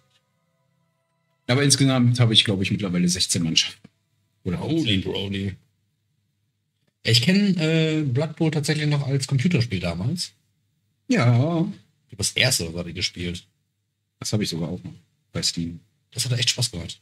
Das macht auch tierischen Spaß. Und die Regeln, die du ich habe auch noch das erste Blood Bowl, habe ich auch noch oben liegen. Tatsächlich aus den 80ern das Spiel. Und die Regeln, die bei dem Computerspiel sind dieselben Regeln wie auf dem Brett. Okay. Also das ist genau das. Also wenn du das gerafft hast, dann ist das so schwer nicht mehr bei den. Das war auch schon Jahre her. Ja, mittlerweile gibt es ja auch eine neue Version. Aber wenn du jetzt zum Beispiel sagst, so, ja, spielen wir mal eine Runde Blood Bowl. Ich habe ja Blood Bowl 2 und 3 auch. Und wenn wir jetzt zusammen 3 spielen würden, würdest du halt auch die Regeln ganz schnell raffen. Nicht so schwer. Das sieht doch feiner aus. Guck mal. Ja. Und wenn du da dann hinterher noch vorsichtig vielleicht trocken bürstest. So. Ja, 2 Drywash noch drüber machen. Ja, aber ich würde von oben nach unten machen. Ja. Tatsächlich, weil dann hast du ja. Mach mal runter. Dann hast du ja, wenn du jetzt so runter gehst, dann hast du ja hier dieses Dunklere und hier fängt das Weiße wieder an. Ja. Das, glaube ich, ist ein ganz cooler Effekt. Kann ich mir gut vorstellen. Also so würde ich das machen. Was? Ich bin doch ein Anfänger. Ich habe das so verstanden, dass du meinst, ich wäre ein Anfänger. Jetzt war ich gespannt, was da jetzt kommt, was du machst. Du könntest natürlich auch, sie dir sogar leihen, mit der Airbrush. Nee. Ich arbeite mich erstmal im Pinsel rein, dass ich damit überhaupt was geschissen kriege.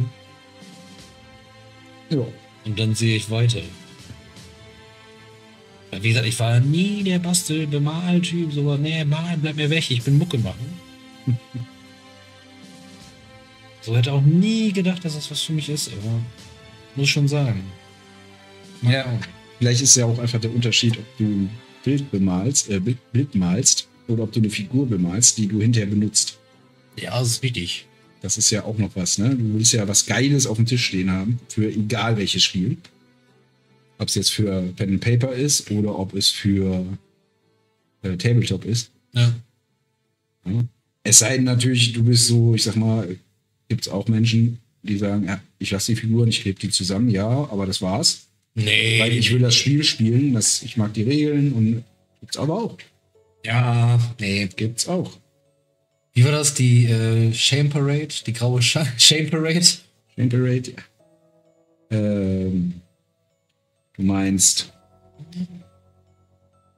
All die unbemalten Figuren, die Ja. zu Hause grau warten auf einen, während man sich schon neue kauft. Ja, der berühmte Mountain of Shame. Wobei ich ja sage immer Berg der Möglichkeit. Klingt irgendwie besser. Das stimmt schon. Und du machst dich da nicht selber runter mit. Es ist einfach der Berg der Möglichkeit. Und weißt du, wie oft mich diese grauen Figürchen dann gerettet haben, wenn ich irgendwann keinen Bock mehr hatte, zum Beispiel um eine Armee oder so zu bemalen? Glaube ich dir. Und ich dann gesagt habe, ich nehme jetzt das Modell und mache das und danach mache ich weiter mit der Armee. Einfach nur, dass du anderes Farbmuster hast, sag ich mal. Und Ja, einfach wie was anderes. genau, ne? Dass du mal einen Ork bemalst anstelle von, weiß ich nicht, Menschen. Oder umgekehrt auch.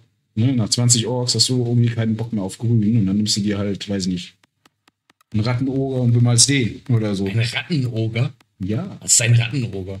ein Rattenoger ist eine sehr große Ratte, die bei Warhammer durch Warpstein und komischen Experimenten von anderen Ratten zu einer riesen dummen Ratte geworden ist. Noch nie gehört. Die gibt es tatsächlich. Ich meine, die gibt es auch bei. Nee, Dungeons Dragons gibt es die, glaube ich, nicht. Nee. Das wüsstest du. Das wüsste ich auf jeden Fall, ja. Alleine nur, um sie einmal loszuschicken. Der ist nämlich so einer, der experimentiert gerne mit seinen Leuten. Das stimmt doch gar nicht. Neu. Also man muss dazu sagen, ich spiele es halt auch erst seit einem Jahr D&D. Trotzdem habe ich mich halt so sehr in das Spiel verliebt, dass ich durchgehend irgendwas entweder darüber am Lesen bin oder am Erzählen bin oder machen und tun, planen für die Online-Kampagne oder für was auch immer, für die Offline-Kampagne. Ja, ist schon ein sehr, sehr großes Hobby von mir geworden, tatsächlich. So gut. Ja, und vor allem, da ich ja sowieso immer so ein Fantasy-Nerd war. Allerdings war ich früher halt so ein WoW-Nerd. Ja. Und ich fand das so gruselig, weil ich ja gesehen habe, bei D&D, okay, wer und sonst auch, kommt dir doch bekannt vor. D&D. Hier, WoW, meine ich. WoW, ja, die haben viel aus D&D. Ja, allgemein haben mega viele Spiele davon geklaut. Aber weil überlegen mal, wie lange es D&D schon gibt. Das gibt es jetzt seit 1974. Da kam der erste Kasten raus, ja. Nee, das war noch ein Buch. Ich weiß nicht. Auf jeden Fall ist es schon ewig. Und die haben sich allerdings an Tolkien bedient. Richtig. Die hatten tatsächlich, Balor heißen die jetzt, meine ich. Oder so, die hießen früher tatsächlich Balrog. Durften sie dann aber nicht mehr so nennen, wegen Copyright. Ja. Aber sehen immer noch so aus. Das war doch bei Hero Quest, war das ja auch so. Das ist ja auch aus den 80ern. Und da gab es früher in der alten Box, die habe ich auch noch, die Femire, so hießen die. Und die sind, also Hero Quest ist auch von Games Workshop unter anderem. Ach, okay. Ist eine Zusammenarbeit, glaube ich, damals mit MB gewesen. Und die Femire, die dürfen sie heute nicht mehr benutzen. Deswegen sind da jetzt Schrecken oder so ähnlich heißen die, oder dunkle Schrecken oder so. Und die sehen, ich habe gesagt, ganz ehrlich, die sehen aus wie Lovecraft-Viecher. Und die Femire vorher waren ein Zyklop mit einem Menschenkörper, aber mit einem Skorpionschwanz. Okay. Ja, ungefähr so sahen die aus. Und irgendwie ist ja auch copyright-mäßig was schiefgelaufen, deswegen ist das in der neuen Version, sind da jetzt die Schrecken drin und nicht mehr die Femire. Okay. Weil das auch irgendwas mit D&D, glaube ich, zu tun hatte. Irgendwie sowas meine ich. Schreibt mal in die Kommentare, wenn ihr das wisst. Ich weiß es nämlich jetzt gerade nicht. Auf jeden Fall weiß ich halt, dass es Copyright-Probleme waren.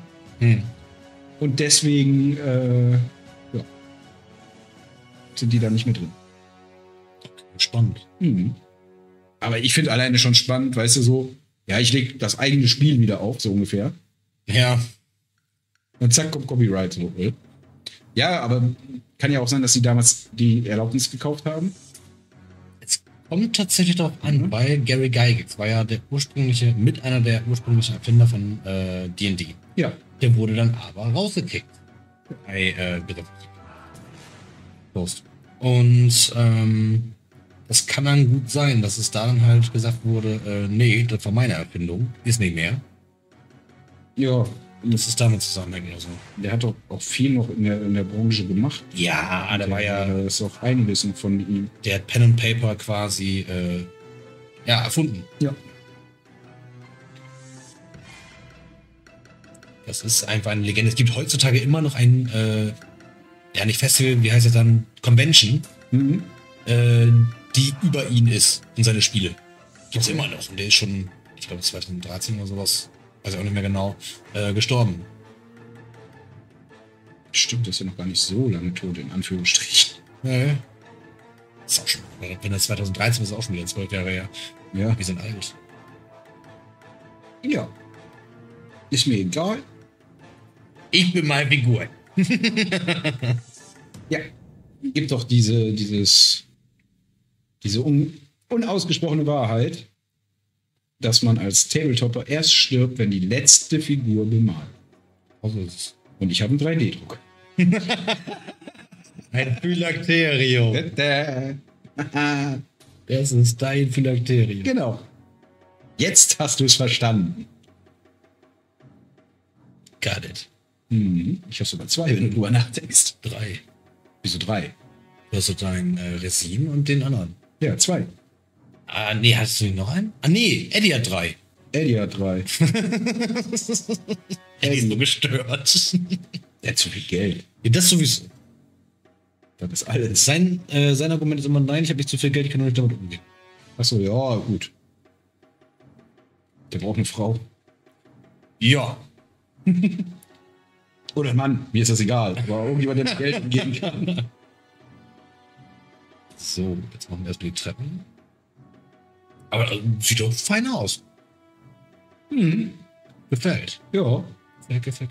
Wenn du dann dahinter noch schön die Akzente quasi rausarbeitest, dann wird das richtig cool. Ja, vor allem mit dem Gold nach hinten. Ja.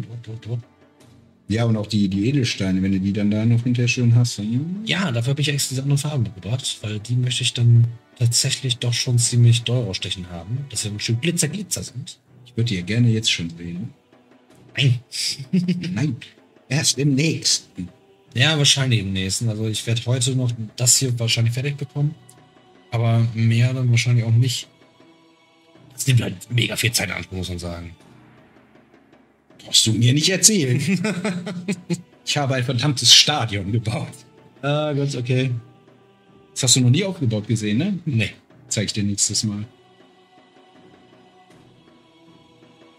Dann baue ich das mal hinten auf, wo ich Platz habe.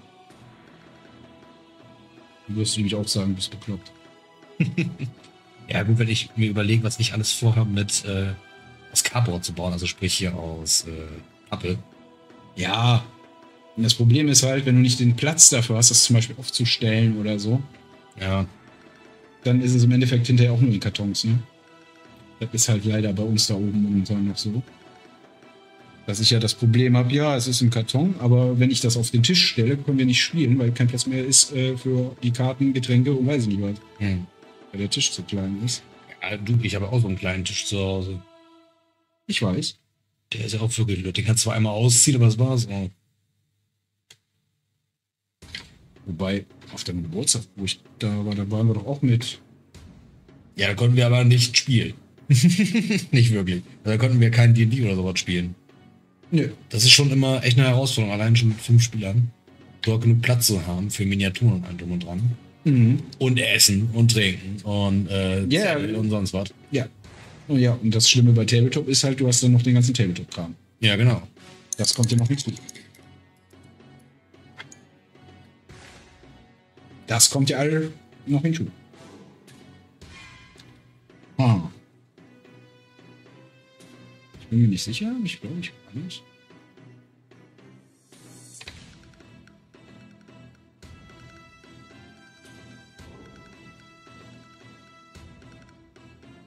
Ja, wir haben ja schon gesagt, je nachdem, wie wir nächstes Jahr weitermachen mit dem Laden und allem Pipapo. Mhm. Gucken wir mal, ob wir die zweite Wohnung, die ja als Ferienwohnung ist, ob wir uns leisten können, beide oben zu mieten. Mhm. Weil ich meine, du kennst meine Wohnung und da ist einfach kein Platz. Ja. Das stimmt. Da ist einfach null Platz. Und wenn du natürlich die ganze obere Etage hast, das wäre schon geil. Das wäre schon echt fett. Dann haben wir nämlich gesagt, dann machen wir aus dem zweiten Wohnzimmer ein Spielzimmer. Da kommen dann unsere ganzen Brettspiele und alles hin. Ein richtig großer Tisch, Mhm. dass man dann wirklich mal sagen kann, weiß ich nicht, ne, unsere üblichen Konsorten plus vielleicht noch irgendwie Eddie, Ja. Sir Jay, Gaxe, was weiß ich was. Gaxe, du weißt, wo Gaxe wohnt? Ja, aber der wollte uns auch mal besuchen. Ja, das stimmt. Hat er zumindest mal angekündigt. Ja. Weißt du, und die können dann halt da alle sitzen. Das ist ja schon cool. So ein richtig riesen Ding wollen wir da. Ja. So baue ich das Scheißding selber. Das ist ein Tisch. Was soll das schon schwer drin sein, so ein Ding zu bauen? Also, es gibt einen Beruf als Tischler, ne? Also. Ja. Gibt so viele Berufe. Das stimmt auch wieder. Gibt auch Bäcker, trotzdem kann ich Brötchen backen. Ja. Merkst du? Schön, dass wir das geregelt haben. So. Da noch hin. So viel Stein. Oh. Sei mal froh, könnte dich schlimmer treffen. Hm? Ja, könnte schwarze Sachen bemalen. So viel schwarz. Kommst du voll deprimiert aus dem Zimmer raus. Ja. Bin ich aber wirklich. Oh Mann, ich will farbenfrohe Dinge malen. Deswegen hatte er ja auch lilane Kristalle, damit ich da einfach mal ein bisschen Struktur reinkriegen konnte, weil das war so ätzend. Ich saß da wirklich 2 Stunden und habe einfach nur schwarz gemalt. Es war, du sitzt da und denkst dir so, ich sehe nichts mehr. Ich sehe gar nichts mehr. Aber er ist geil geworden. Das stimmt. Der ist richtig gut. Vor allem die, finde ich, habe ich gut hingekriegt, diesen Schnodder oder Sabberspeichel. Ja. Den habe ich echt gut hingekriegt. Das stimmt. Wo ist denn hier die Hand? Ich glaube, ich habe gerade die Hand angemalt. Ach, der hat da nur 2 Finger rausgucken. Der die habe ich angemalt. Das ist das Problem gar nicht. Dass die jetzt lila sind. Ach ja, nicht wundern, ich mache das hier alles eigentlich mit dem Driver-Pinsel. Das geht jetzt mal relativ flott hier. Weil das einfach so großflächig ist. Ne? Ich hätte da ehrlich gesagt von Anfang an mit einem größeren Pinsel gearbeitet. Ja, ich hatte vor einem kleineren Driver-Brush genommen. Also. Aber ich dachte mir, ich mache das jetzt mal damit. Aber zu testen auch. Weil das ist ja so ein großes Ding. Jo. Das ist ja echt riesig.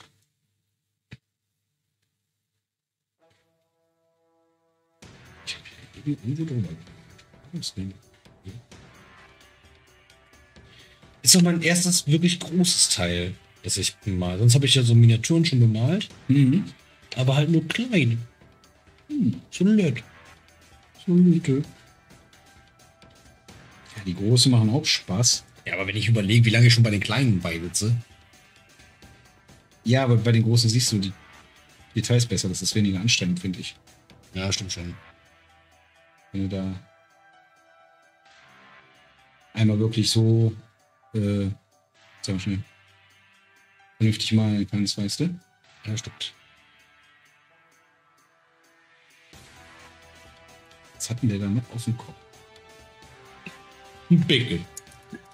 Ja, nee. Da ist irgendwie was drauf, was ich angeblich grün machen soll und ich habe kein Grün. Doch, da ist auch hier Ghostly Vapors. Ja, stimmt. Das stimmt.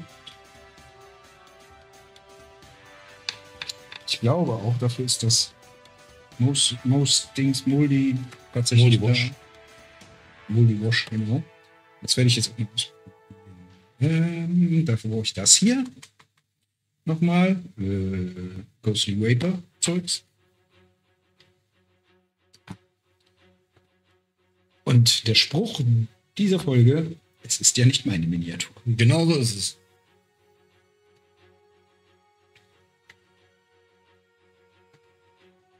Ja, hast du auch bei den Drachen gesagt. So, das ist ja auch Mühe gegeben. Jetzt tu mal nicht so. Ja. Und auch bei Orkus. Ja. Ja. Hat mir auch Spaß gemacht, wie gesagt. Das ist ja jetzt auch nur, wie gesagt, das war wirklich nur dieses Schwarz. Danach war es wieder lustig. Aber diesen Drachen erstmal komplett schwarz zu machen. Aber er war ja auch riesig. Das war ja. Ja, das ist ein Gigantomat. Der ist ja so groß wie dein Haus da. Ja. Ja gut, er hat die Flügel noch dabei. Ne? Das ist breiter. Ja. Ja.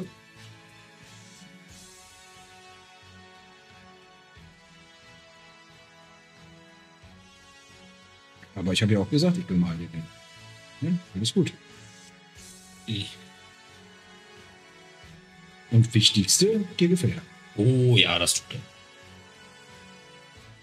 Ich habe den letztens den Spielern gezeigt. Nachdem sie dann ja sowieso schon an dem vorbei waren und sich halt geflüchtet hatten. Mhm. Ach, das ist er übrigens. Ach du Scheiß. Haben die nur geguckt.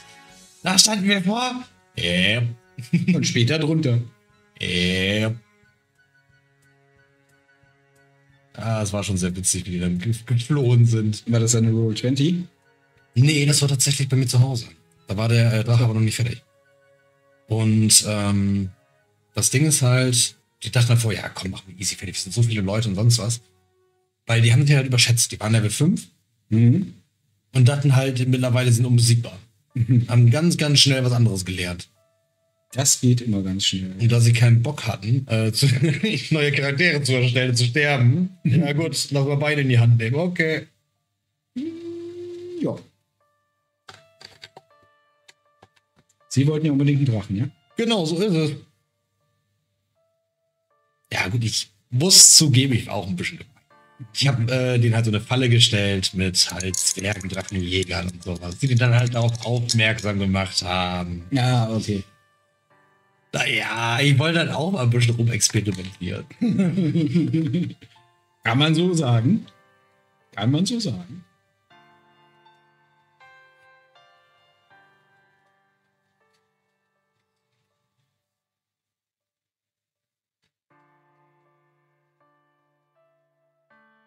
Der hat da vorne einen Kopf drauf. Okay. Wo hat dein Kopf war? Ein Stab. Aber das ist Ja, so ein Totenkopf. Totenschädel, ne? Ja. Genau, ich hatte ja geguckt, das ist der Staff of the Forgotten One. Und er heißt auch wirklich so, ja. Ja, das ist richtig. Er hat nachgeguckt. Ja, es hat mich gewurmt, dass ich das vergessen hatte, wie der hieß. Nehmen wir erstmal hier den. Den. Mowgli Green Wash Gedöns. Mal gucken, was da rauskommt. Wenn ich das jetzt hier so. Mhm.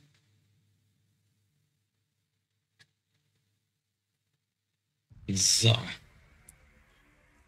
Ja, sieht doch nicht schlecht aus. Bin mal gespannt, wie das dann am Ende aussieht.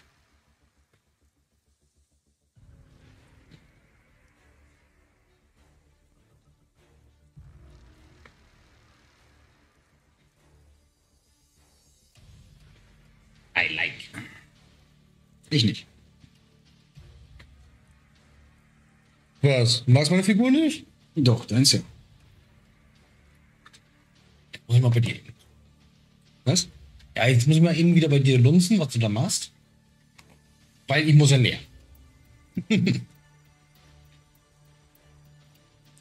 Ich versuche gerade hier mal mit den Farben rauszukriegen, was sie können und was sie nicht können.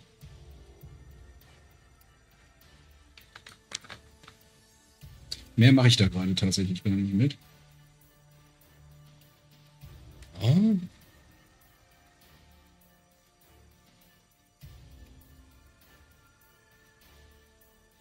Was die können und was die nicht können. Er in seinem lila Pyjama.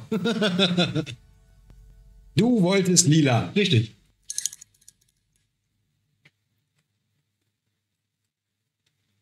Deswegen, ich glaube, wenn das dann am Ende noch dunkler wird und sowas, bestimmt. Ja.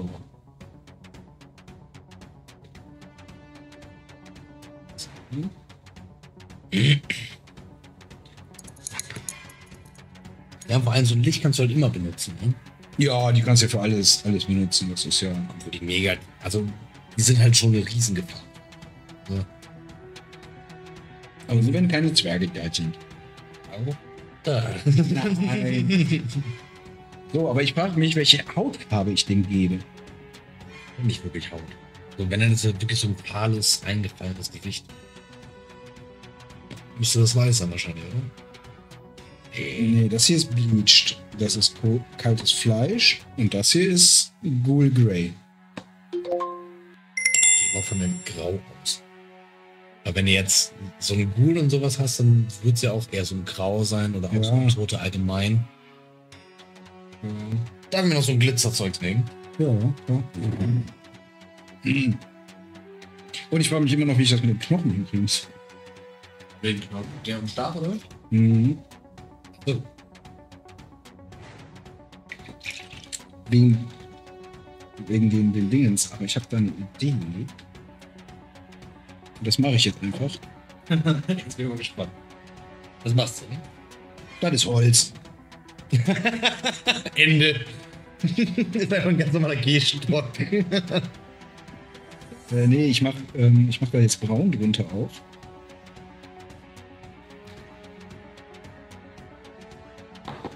Und werde den hinterher mit dem... Sag mal schnell.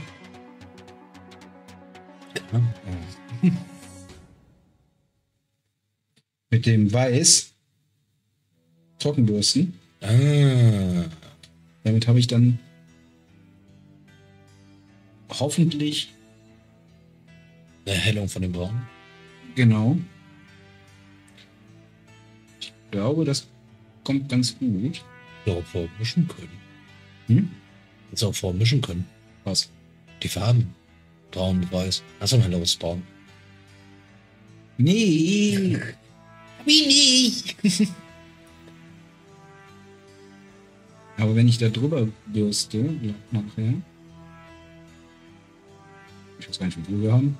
Vielleicht auch erst nächsten Monat oder so, aber. Ja, heute nicht mehr. Das ist jetzt schon 6:30. Vielleicht schaffst du das Drybrushen noch, aber. Weil, ne, mein Gedanke, dann hast du das tiefer liegende ja in diesem Braun.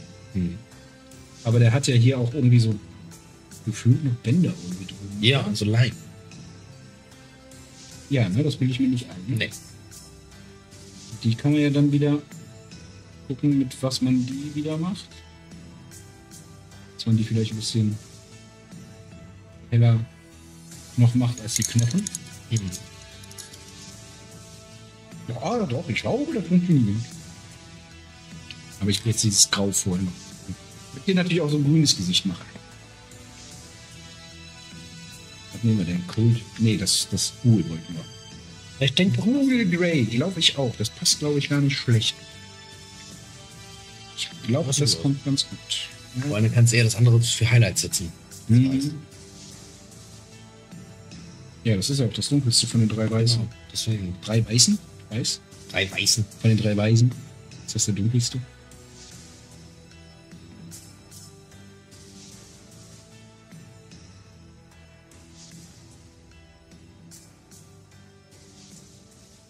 Immer diese Mini-Jagdtouren.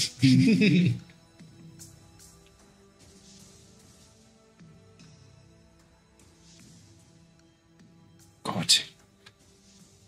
Ganz ehrlich, welchen Maßstab ist das? Ja, normale halt. Ne? Das ist nicht 32er. Das ist 20er, oder? Was ist das? 28. Nicht 32, sondern 28 Millimeter. Leben. So kann ich mir jetzt gut vorstellen. Vielleicht ist er auch einfach klein. Azera war halt sehr klein. Bei Napoleon auch. War er gar nicht, das ist eine Lüge. War Propaganda, tatsächlich. Ich glaube, der war knapp auch 1,80 oder so, ne? Ja, nee, Also der war jetzt nicht- 70 oder so. Ja, der war nicht besonders, also der war nicht kein Riese, aber jetzt auch nicht so, wie sie immer dargestellt wird, so einen halben Ein Lilliput. Das war kein Lilliput. Kann man das noch sagen? Weiß ich gar nicht. Weiß ich nicht. Nee, weiß ich jetzt wirklich nicht. Also, Wenn, dann war es nicht böse gemeint. Kumpel von mir, der ist auch kleinwüchsig. Sagen wir erstmal kleinwüchsig. Da kam irgendwann ein Kind zu ihm und sagte, was bist du denn? Bist du ein Hobbit? Und er guckt das Kind an, auch mit so einem Rauschebart, ne? Nein. Dann bist du sicher ein Zwerg mit dem Bart, ne? Genau. Und die Mutter, die hat das so leid. Oh, jetzt denken sie nicht, wir wären irgendwie Rassisten oder mit anderen.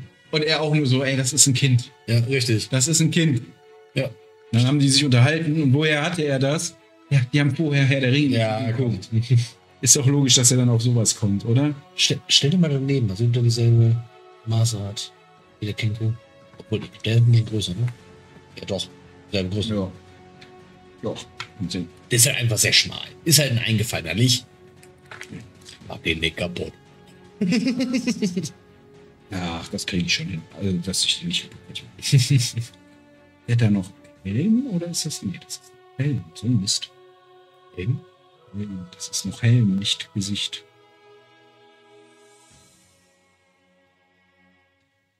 Er hat hier irgendwie so ein Ding auf dem Korb. So ein Kochtopf. Und Ist das am Shirt? was? Das Nein, ist das ist der Rechner. Achso, ich dachte, das ist von dem Shirt, aber es wird echt duster. Mhm. Das ist nicht, weil die Sonne untergeht, sondern weil Nee. schwarze Wolken da sind. Ich glaube auch, das wird. Das glaube ich ganz gut, dass wir gleich. Mhm. Dann kriege ich die Sachen wenigstens noch trocken rein. Ja, und ich auch zu Hause ins Auto. Ja, und dann nächstes Mal mache ich dann erstmal das Drywash vom Stein. Das geht ja relativ fix. Das sind halt 2 Drywash drüber. Ja. Und dann, Das machst du doch eh vor dem nächsten Video. Nee. Fertig. Das mache ich alles in den Videos. Und dann kommt Ihr hört das, ne? Ihr Ja. seid Zeugen. das hier wird in dem Video fertiggestellt. Und wenn es ein Jahr dauert. Dann kommt das da. Das wollte ich schwarz machen und auch drybrushen. Dass er wieder ein bisschen heller wird. Mhm. Ja, und dann die ganzen Golddetails. Das Portal. Genau, das wird auch noch blau. Ja. Blö. Oh, ist auch Bock auf Krempel. Ich bin mal gespannt, was Kölner gleich zu essen wird.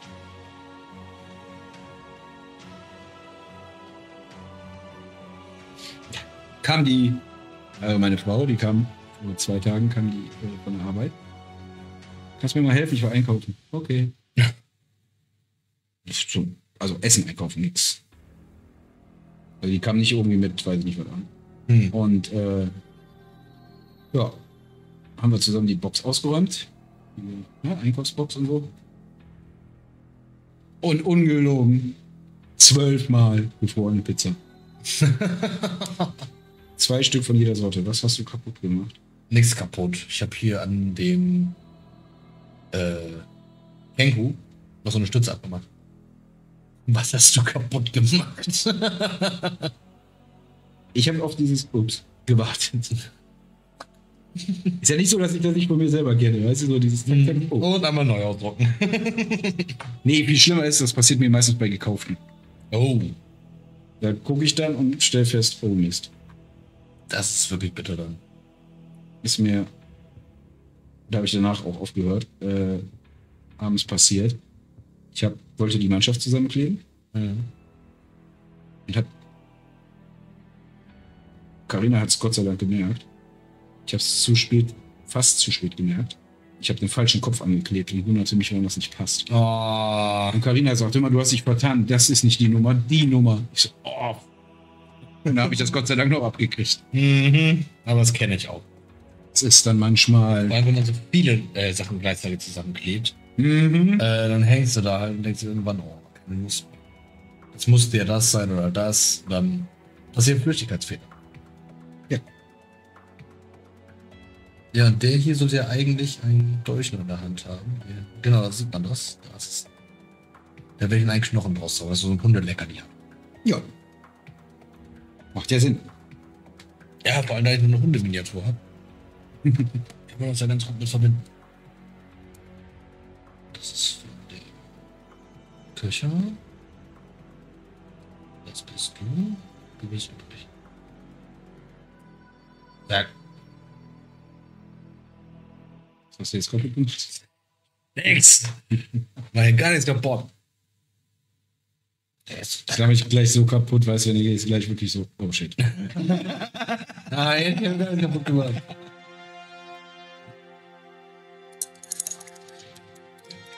So, Litsch ist fertig. Jetzt muss man sich erstmal hinlegen. Ich merke schon. Der ist natürlich nicht fertig. Glaubt mir sowieso keiner meiner Zuschauer. Die machen sich ja immer kaputt lustig darüber, dass 6 Stunden für ein Modell braucht. Hey, Lachs. Ja, cool. Also die Grundfarben sind da. Ja. Im Grund schon mal, dann wird nächstes Mal auf Highlight zusetzt. Sehr nice. Mhm. Die Gesichter drin. So krass, ne? Das ist mir vorhin nicht aufgefallen. Da ist noch die Foto von dem, stimmt. Ja. Das war das, was ich übermalt habe. Weil ich dachte, das gehört zum Stock. Sehr, sehr cool. Mhm. Ja, und sehen wir uns dann das nächste Mal. Was haben wir heute? 12. Das ist der 12. Ich muss erstmal aufgucken. So, mal gucken. Können wir gerne mal schneiden. Ich würde mal sagen, wir können ja. Machen wir mal auch das. Aber einmal im Monat wollen wir auf jeden Fall ein Video machen. Ich dachte, das müssen wir jetzt gleich mal nochmal vernünftig machen. Wie hat es dir gefallen, alles zu pinseln in einer Farbe? Das war so viel Stein. So viel Stein. Ich bin nicht so vorangekommen, wie ich dachte. Aber ich sagte ja, also in 3 Stunden das alles never. Never. Nee, das auch nicht. Aber ja, nächstes Mal dann halt die Drywash-Strube und danach mal ans Dach gehen, wieder schwarz machen und da noch die Drywash-Strube. Das will ich wohl noch. Und das Gold. Und die Edelsteine. Ja, aber das kommt so nach und nach. Und die Verzierung. Ja, das kommt danach. Ja. Also ich glaube, beim nächsten Mal wird erst tatsächlich nur halt Drywash und hier das Dach. Jo. Damit wäre ich schon erst zufrieden. So, das ist halt viel, das ist mega. Ja, ich werde eher Fan sein als du, glaube ich. Ja, cool. Ja, ich kann mich ja auch verlieren in sowas. Also, Ja, trotzdem doch.